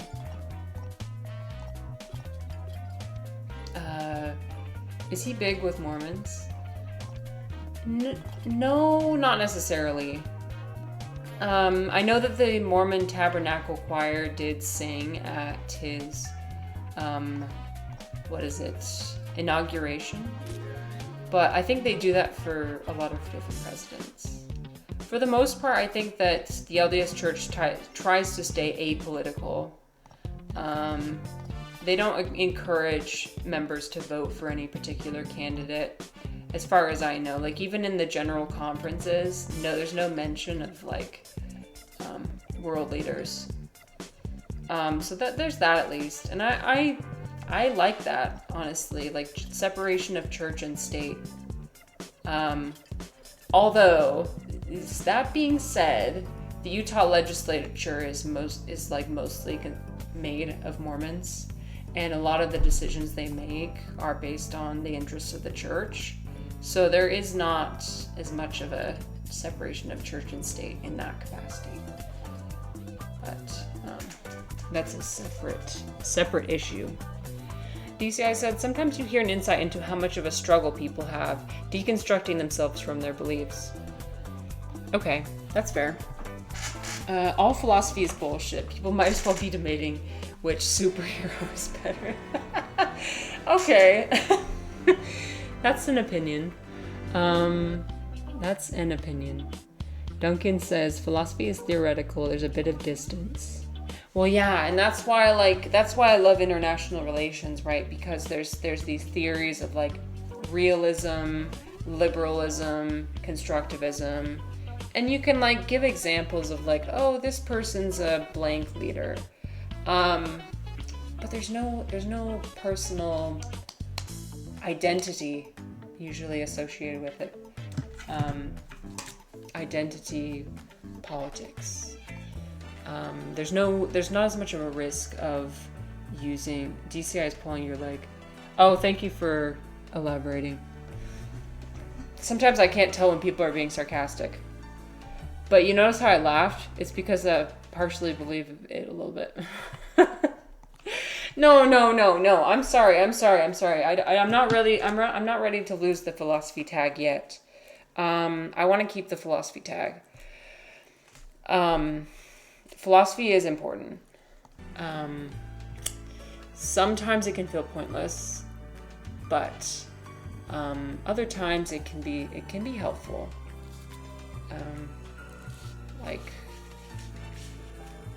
Yes, philosophy is important. Did you mean to spell it that way? Even Nogra will agree it's all nonsense. Oh yeah, he's an academic philosopher, right? Oh, you meant impotent. Okay.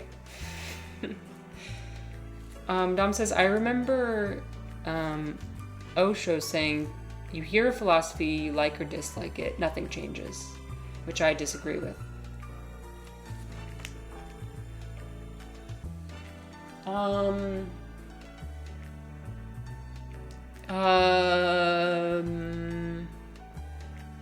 I don't know if I agree or disagree with that.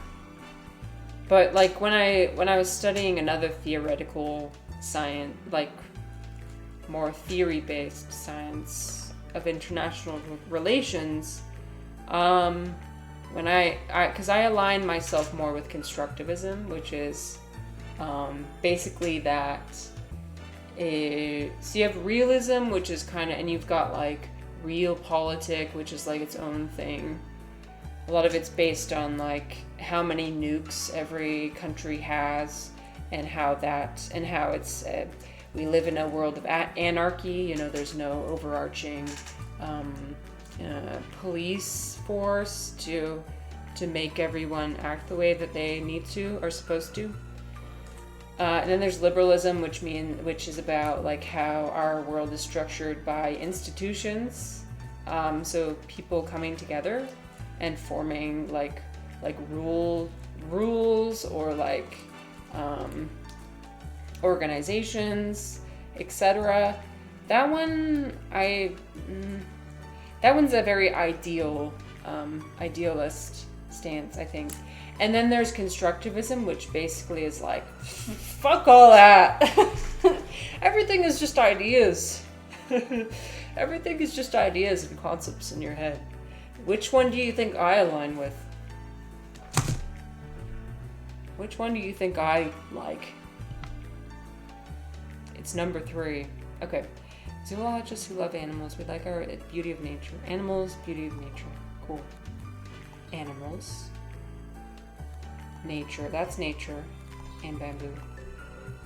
Nice.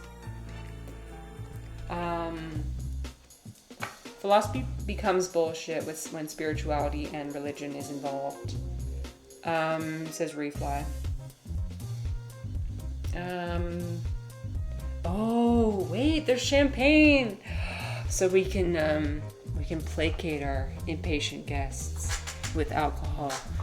That's great. That'll be useful later. I disagree with you, Refly, but I see where you're coming from. I know that you fundamentally believe that spirituality and religion is bullshit, and that's your opinion. I have a different opinion, but yeah. Let's see. Okay. So he wants to say here. Thank you, Tweet. Have a good rest of your day. Good luck with your handstands. Keep doing it. You got this. Dom says, I think it has an influence on your actions, intentions, and things things like that must do something. It reminds me of Buddhist debates about what the end goal should be. Some say you're too far away. It's not relevant, but it still orients you and informs your practice. Right. And this is why I'm wanting to read more. I'm feeling myself, and you guys have probably noticed, I'm feeling myself getting more and more arrogant in my statements and things I say. And I think the cure to arrogance is learning. And that's why I'm wanting to read more, because I'm sensing this arrogance within me of like being pretty set in my ways. And I don't like to dwell in that for too long. Oh no, but she wants to sit. Okay, we're starting over. Unacceptable.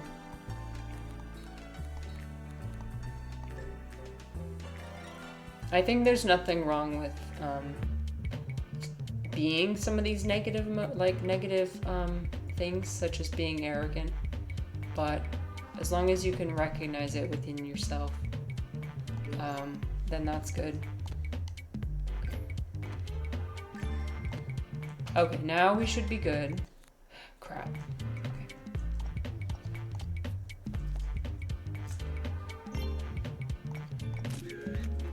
Actually, you know what? I'm gonna pee really quick. Okay, this is actually the great opportunity for me to pee. I'll be right back.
Okay, I'm back.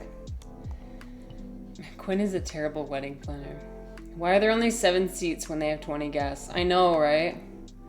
And now I gotta clean up her mess. The audacity. Okay, wait, Ivan, I want to see what this word is. Sprezzatura. Okay, I'm looking this up. Okay. Studied carelessness, especially as a characteristic quality of or style of art or literature. An Italian word that refers to a kind of effortless grace, the art of making something difficult look easy. Ooh,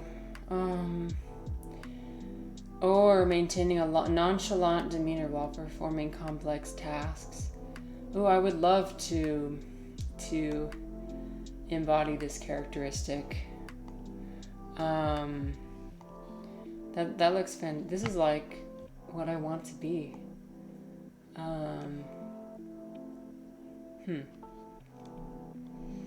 That's cool. Sorry, I'm reading. I'm locking in. I'm reading about it right now. Thank you for introducing me to a new word. You learn something new every day.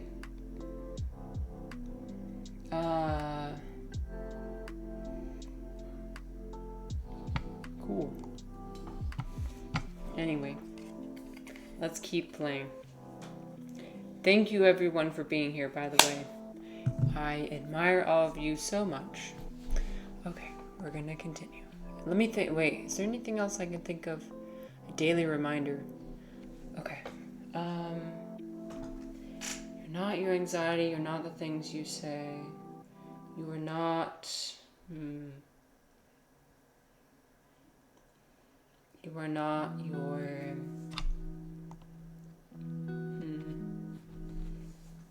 I keep coming back to you're not your neurochemistry. You're not your mental illness. You're not your.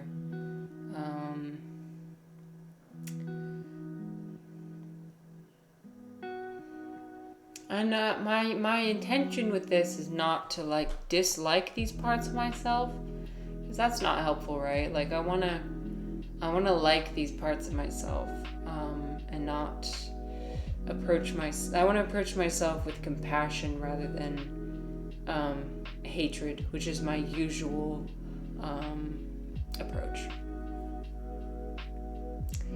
So it's just just call them parts of yourself. I know, god damn it. You are not your overthinking. You're just overthinking.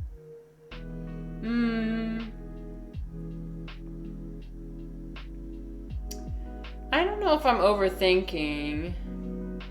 I guess overthinking is just, maybe that's a determination that I'll make. But you're right. You're not your overthinking.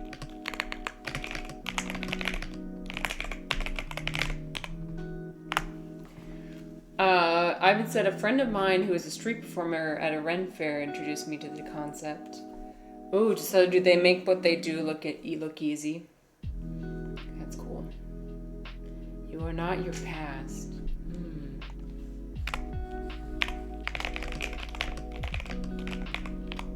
You are not your past. She does. And there's probably a lot of work behind that. I mean, most definitely there's a lot of work behind that. A lot of what we see these days on social media or our basically any media we consume is we see the finished product of something. We don't see all the work that it took to get there. It's the same concept with that gay hockey player show I was talking about yesterday. You're just seeing these incredibly good-looking and fit men. You're not seeing the 8 hours of work every day, hard work to get the physique that they have. You're not seeing all the sacrifices that they make. And it's hard not to compare ourselves. It's something I do a lot, is compare myself to people who are already really talented at what they do. And I compare myself, who hasn't even started in the process, to somebody who's already finished. And that's a good way to keep yourself from actually making progress on anything, right? Because if you start doing something, like if you start doing an art project, for example, if you start doing Twitch streaming, for example, and you just look at people who've already been doing it for years as your comparison, not that you should be comparing yourself to anybody, but if you use that as your comparison, you're gonna have a rough time. You're gonna feel inadequate. You're gonna feel like, oh, there's no possible way I can ever get to be this good at this thing. And you hold yourself back that way. And it's really a shame. You are not your food culture that contains terrible recipes. You are not your Mormon food.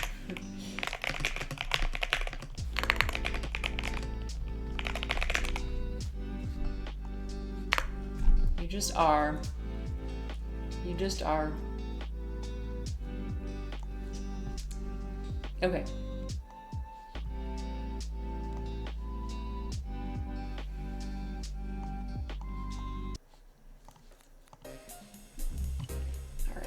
So, if people get upset, we can just give them champagne. And I love that. That's what I like when I'm upset. Somebody just comes by when I'm having a crash out. They're like, hey, do you want a glass of champagne? Be like, absolutely. That will fix everything.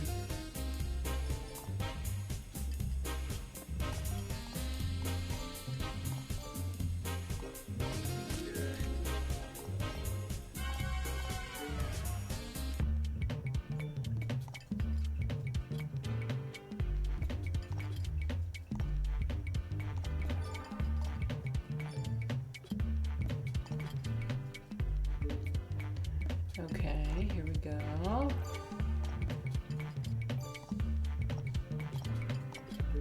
no, she's getting upset. I'm almost done, I swear. We're gonna get her what she wants. There we go.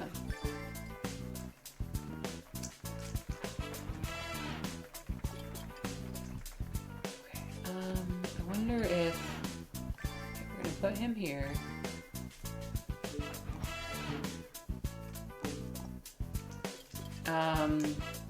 My future clanker butler. Oh, hey, that's a slur. I will not take that kind of language on this channel. Just kidding. I actually, like, I remember a while back we had a whole stream where we were going over that. Wait a minute. Oh, crap.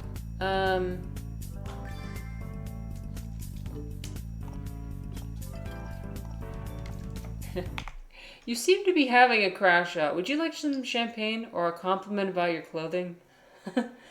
And that usually works instantly. Except when it doesn't. Yeah, when I have a crash out, my crash outs are usually like,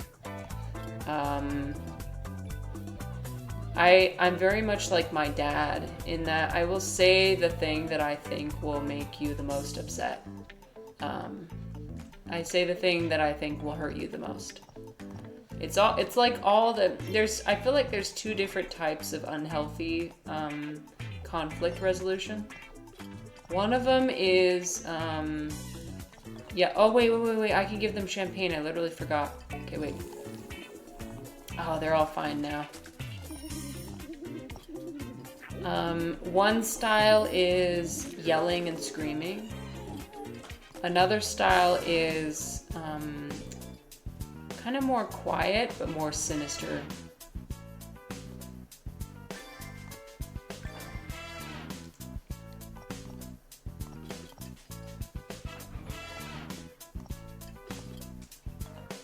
And both are wrong, right?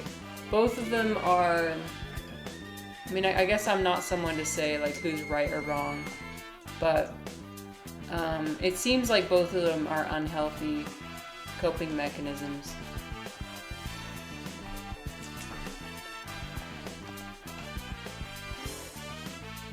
Oh no, the bride is really upset. She's gonna explode.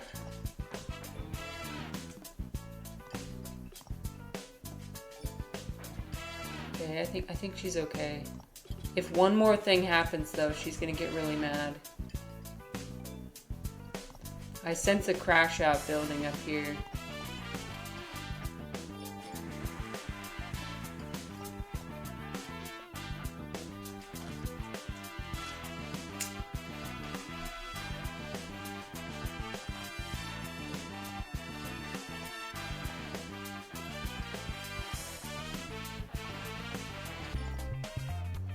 Okay, so, oh, we did it.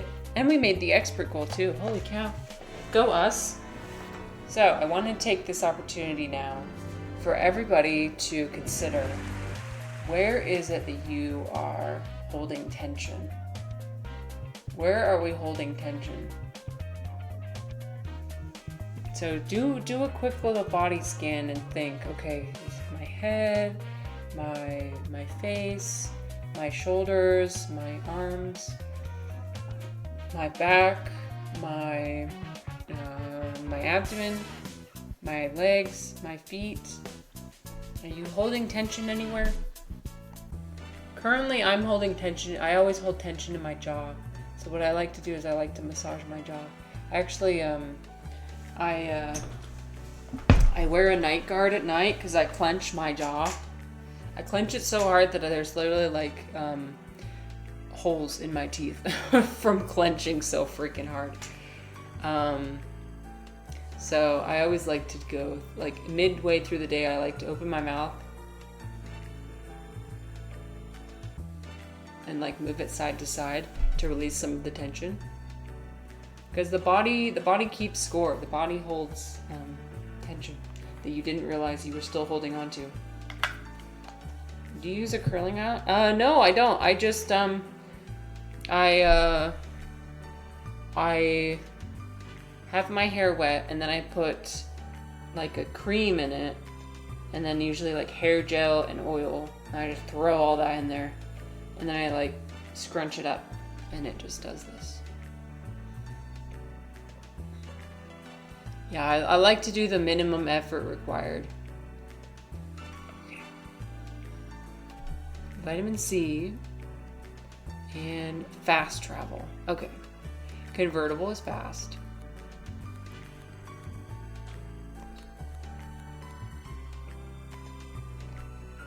What would ponytail Marissa look like? If you want to know what ponytail Marissa looks like, you can look at... Hi, Matrick. Hello, my friend. Welcome. We're playing Wedding Dash today. It's fun. When I was like 15, 16, I wore my ponytail for like years straight because I hated my hair. So actually, to counteract that these days, I never wear ponytails. What? Thank you. Thank you. Something about curly hair is, I'm not sure if this happens to everyone, but it happened to me. When I was young, I've had straight hair, and then when I went through puberty, suddenly my hair became really curly. Well, not suddenly. It was actually like a little bit, it was like really, really intense ringlets at the top, and it was really frizzy, and we didn't know what to do. Like, we didn't know how to deal with it. And so that's why I always put it in a ponytail, because I was like, no, I want it to be straight. The same thing happened for you, Matrick? No way. What do you do for your hair? Do you put stuff in it? It went from straight hair to curly fro. It's wild how that happens. Like, that's so strange. Because the hair follicle would have to change fundamentally, right? I didn't realize the hair follicles changed during Well, I know that the development of hair starts in certain places during puberty, but I didn't realize that the hair follicle itself can change shape, which is fascinating.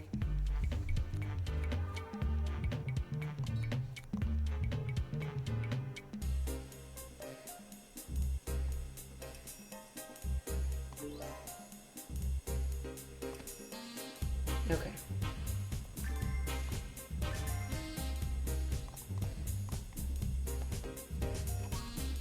Ooh, a song request.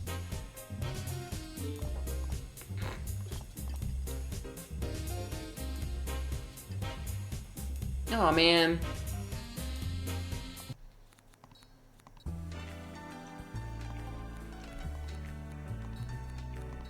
Okay, trying again. Let's do this again from the top.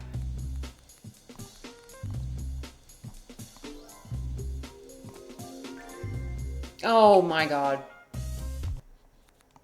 Never mind. I just put the wrong person in the wrong spot. Crap. Okay. Once again. Third time's the charm. Okay. This time for real.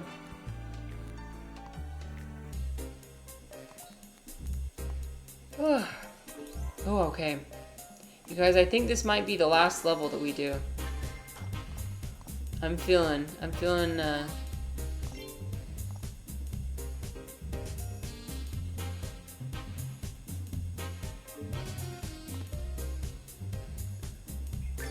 there.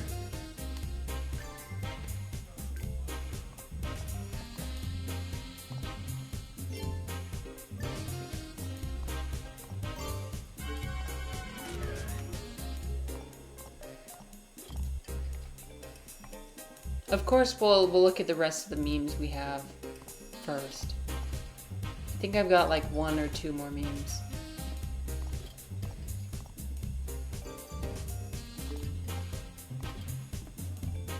Okay, so I got 3 champagne bottles, so we should be fine.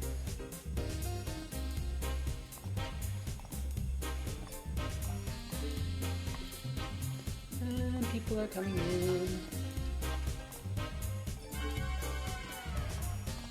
Oh dear. Okay. Now's when we open the champagne. Pop her open. Are any of you guys scared to open champagne like I am? I always get scared to open it. I'm afraid it's just gonna explode everywhere. I learned a trick from somebody that if you use a towel to open it, it's not as dramatic. Oh, I should have put her next to... Oh no. Crap. Fine.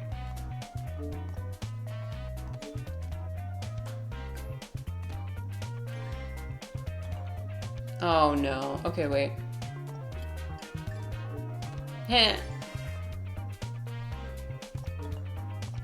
She was like, I don't want to sit next to him. So I waited until she was satisfied, and then I sat him next to her. What a jerk move.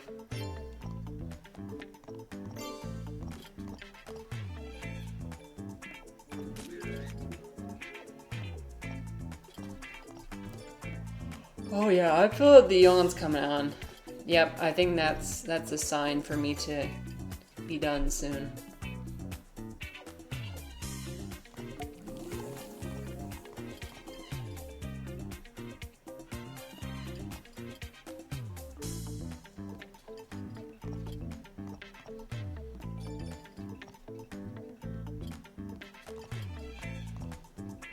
Oh my gosh, this lady is so upset.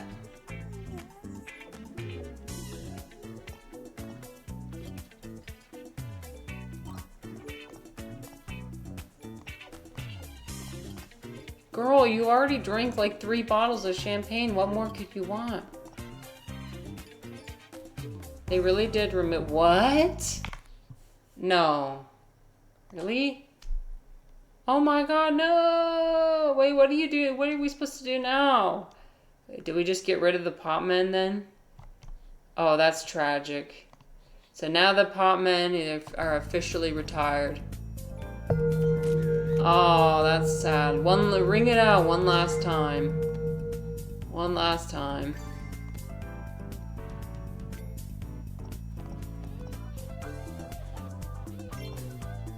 You know, not everything lasts. Nothing lasts, in fact.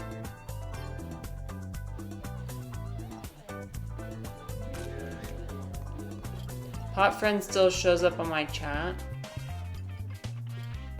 Oh, because you use it all the time in my chat. Okay, so it lives on in my chat. That's good to know.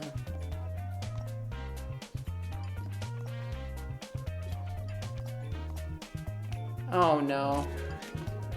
I have a salad in my hand.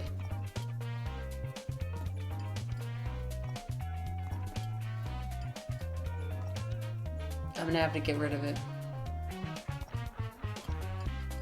That's the thing, you never know how long you're gonna have something. It can be taken away at any moment. And that's an important philosophical concept to ponder. Nothing lasts.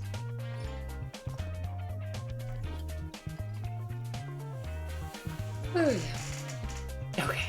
Did we make it? Oh, we didn't make the expert goal, but we did win. We did finish the level, so that's good. Nice. All right, friends. It's been oh shit. I didn't let it play out.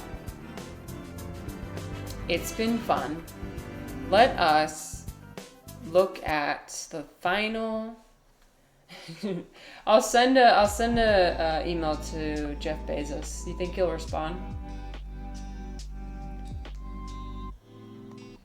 Okay, let's look at the final memes, shall we? What's the matter? What's matter?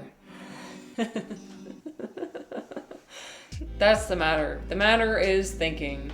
The matter is overthinking everything. That's the matter. You gotta be careful not to get in the to get caught in the trap of, oh god, I guess my brain did not have enough oxygen today. That's not surprising. Not to fall for the, when you start to think about things deeply, like you start thinking about everything deeply, typical winter yawning, perhaps. Oh, Jesus. I'm eepy. Okay, let's do the last one. Some people might be mad at this one. I thought it was funny. Philosophers. Okay, so normal people says, murdering random people for no reason is bad and evil.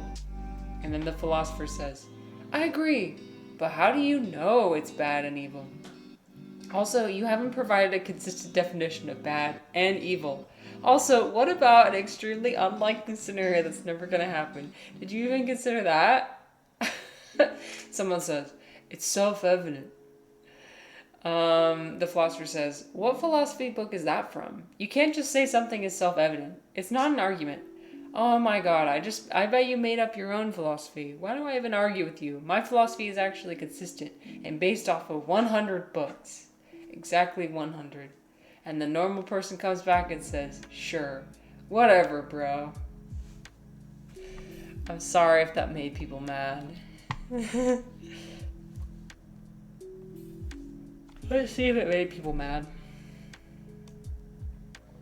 Bro, you just solved the problem of evil. Over 5,000 years or more of civilizations arguing about it, and you just went on and solved it on your own. This is great. Morality has been completed and no further discussion is necessary. The people on the Reddit took that personally. Oh shit. And people actually took that personally. That's interesting. I think it was meant as a joke, right? What do you guys think? I mean, when I laugh, I'm laughing because I think it's funny. Because it's a joke. It's a joke. It's alright. There's a little bit of life. There's Roblox. Life is Roblox. So true. Okay, you guys, I think I need to log off. We've had a time today. We had Yeah, it's been a time. I think I will. Oh, should I raid somebody? I'm gonna raid somebody. Who should I raid? Here, let me look. Who's streaming right now?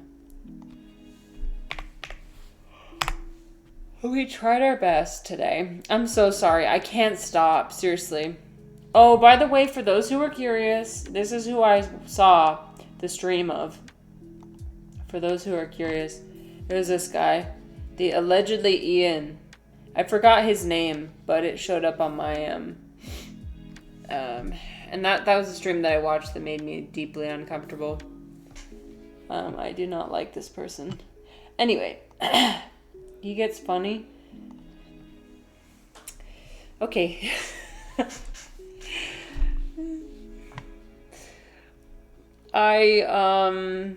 Anyway. Okay, who should I... He only gets mad when people lie to him. Oh, I see. What? No, that's not what I meant. Refly, stop. Wait, stop. You guys are gonna make me yawn even more. I'm yawning because I had a crash out earlier. If they don't have a good faith conversation. Okay. Here's a question for you, DCI, though.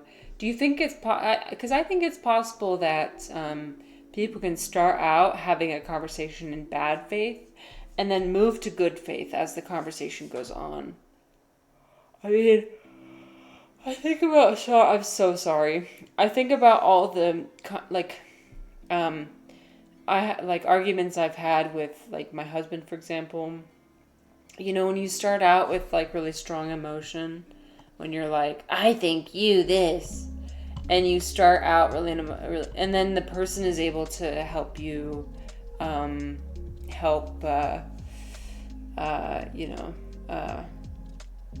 what's the word?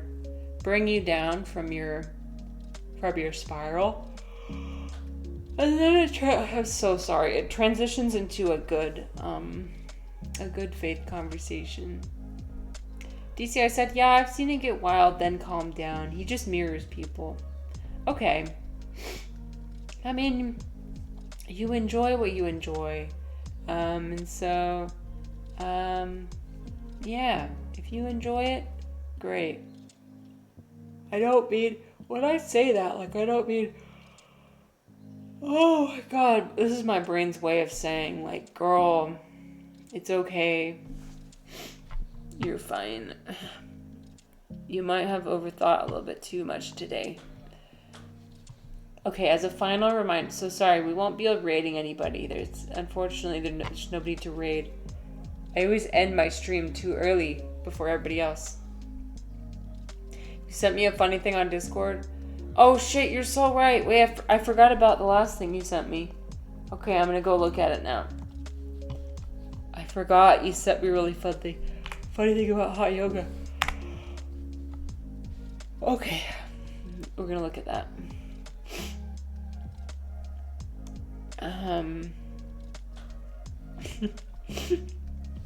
Okay, wait, first I want to see the one you sent me about hot yoga. That one's funny. Okay, here. Oh, wait. Turn off my music. Okay, if you guys didn't fart in hot yoga classes next to me, I'm fighting for my life in there, and it makes it even harder to breathe. And if you could just maybe leave and do it outside in the lobby and then come back in, that would be awesome. She's like, I'm fighting for my life over here. Please, she's like on the verge of tears. Please, if you could not fart in my... She's genuinely upset. I know. This is why you asked me if anybody farts in my hot yoga class. Luckily, nobody in my class does that, but that's hilarious. This poor woman, she's suffering. Okay. And then DCI. Hot yoga sounds so awful. It's something. I love it. I personally love it, but if you don't like being like literally dripping in sweat and like 100% humidity, 100 degrees, then maybe not for you. Okay, let's see. How you doing, Instagram? It's Big Time Tommy, and here's my thought of the day. In school, you are given the lesson first, then the test. But in life, you are given the test, and then you learn your lesson. That's the old school way. OS for life. Take it easy. Take it easy. OS for life. Wait, this guy's iconic. First, you're given the test, and then you learn the lesson. This is actual genuine wisdom. I might add this as a soundbite, honestly.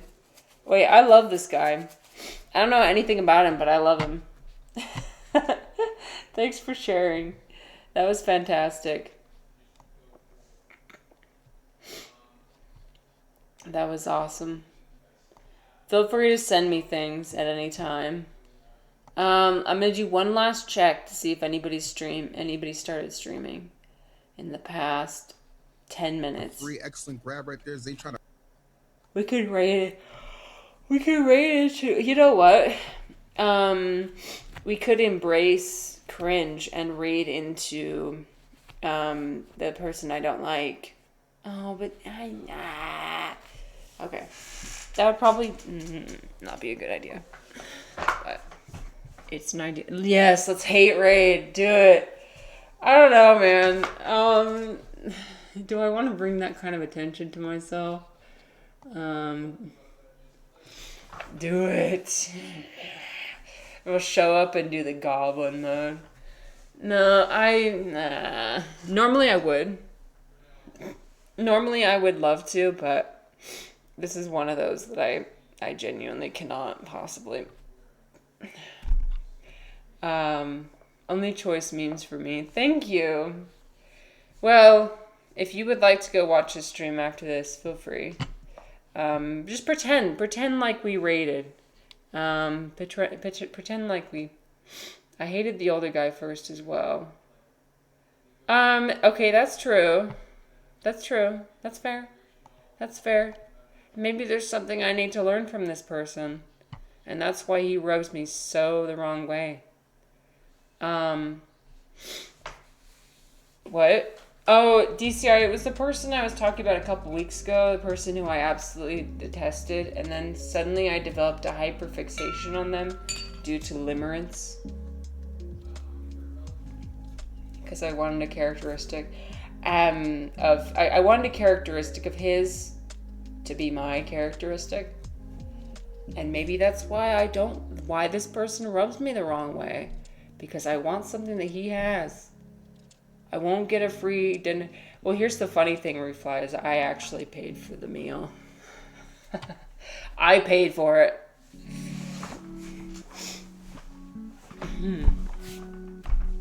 So I didn't even get a free meal out of it. Based. I paid for it using my husband's money. If we're gonna be honest. If we're gonna be honest. Okay, it's time to log off. Thank you guys for being here. Thanks for being here. Aristotelian Marissa. Based. Hell yeah. Yeah, I know. Yeah, DCI, you're already using the vocabulary we learned today. Thank you. Have a good day. See you guys later. Bye-bye. Ciao. Bye.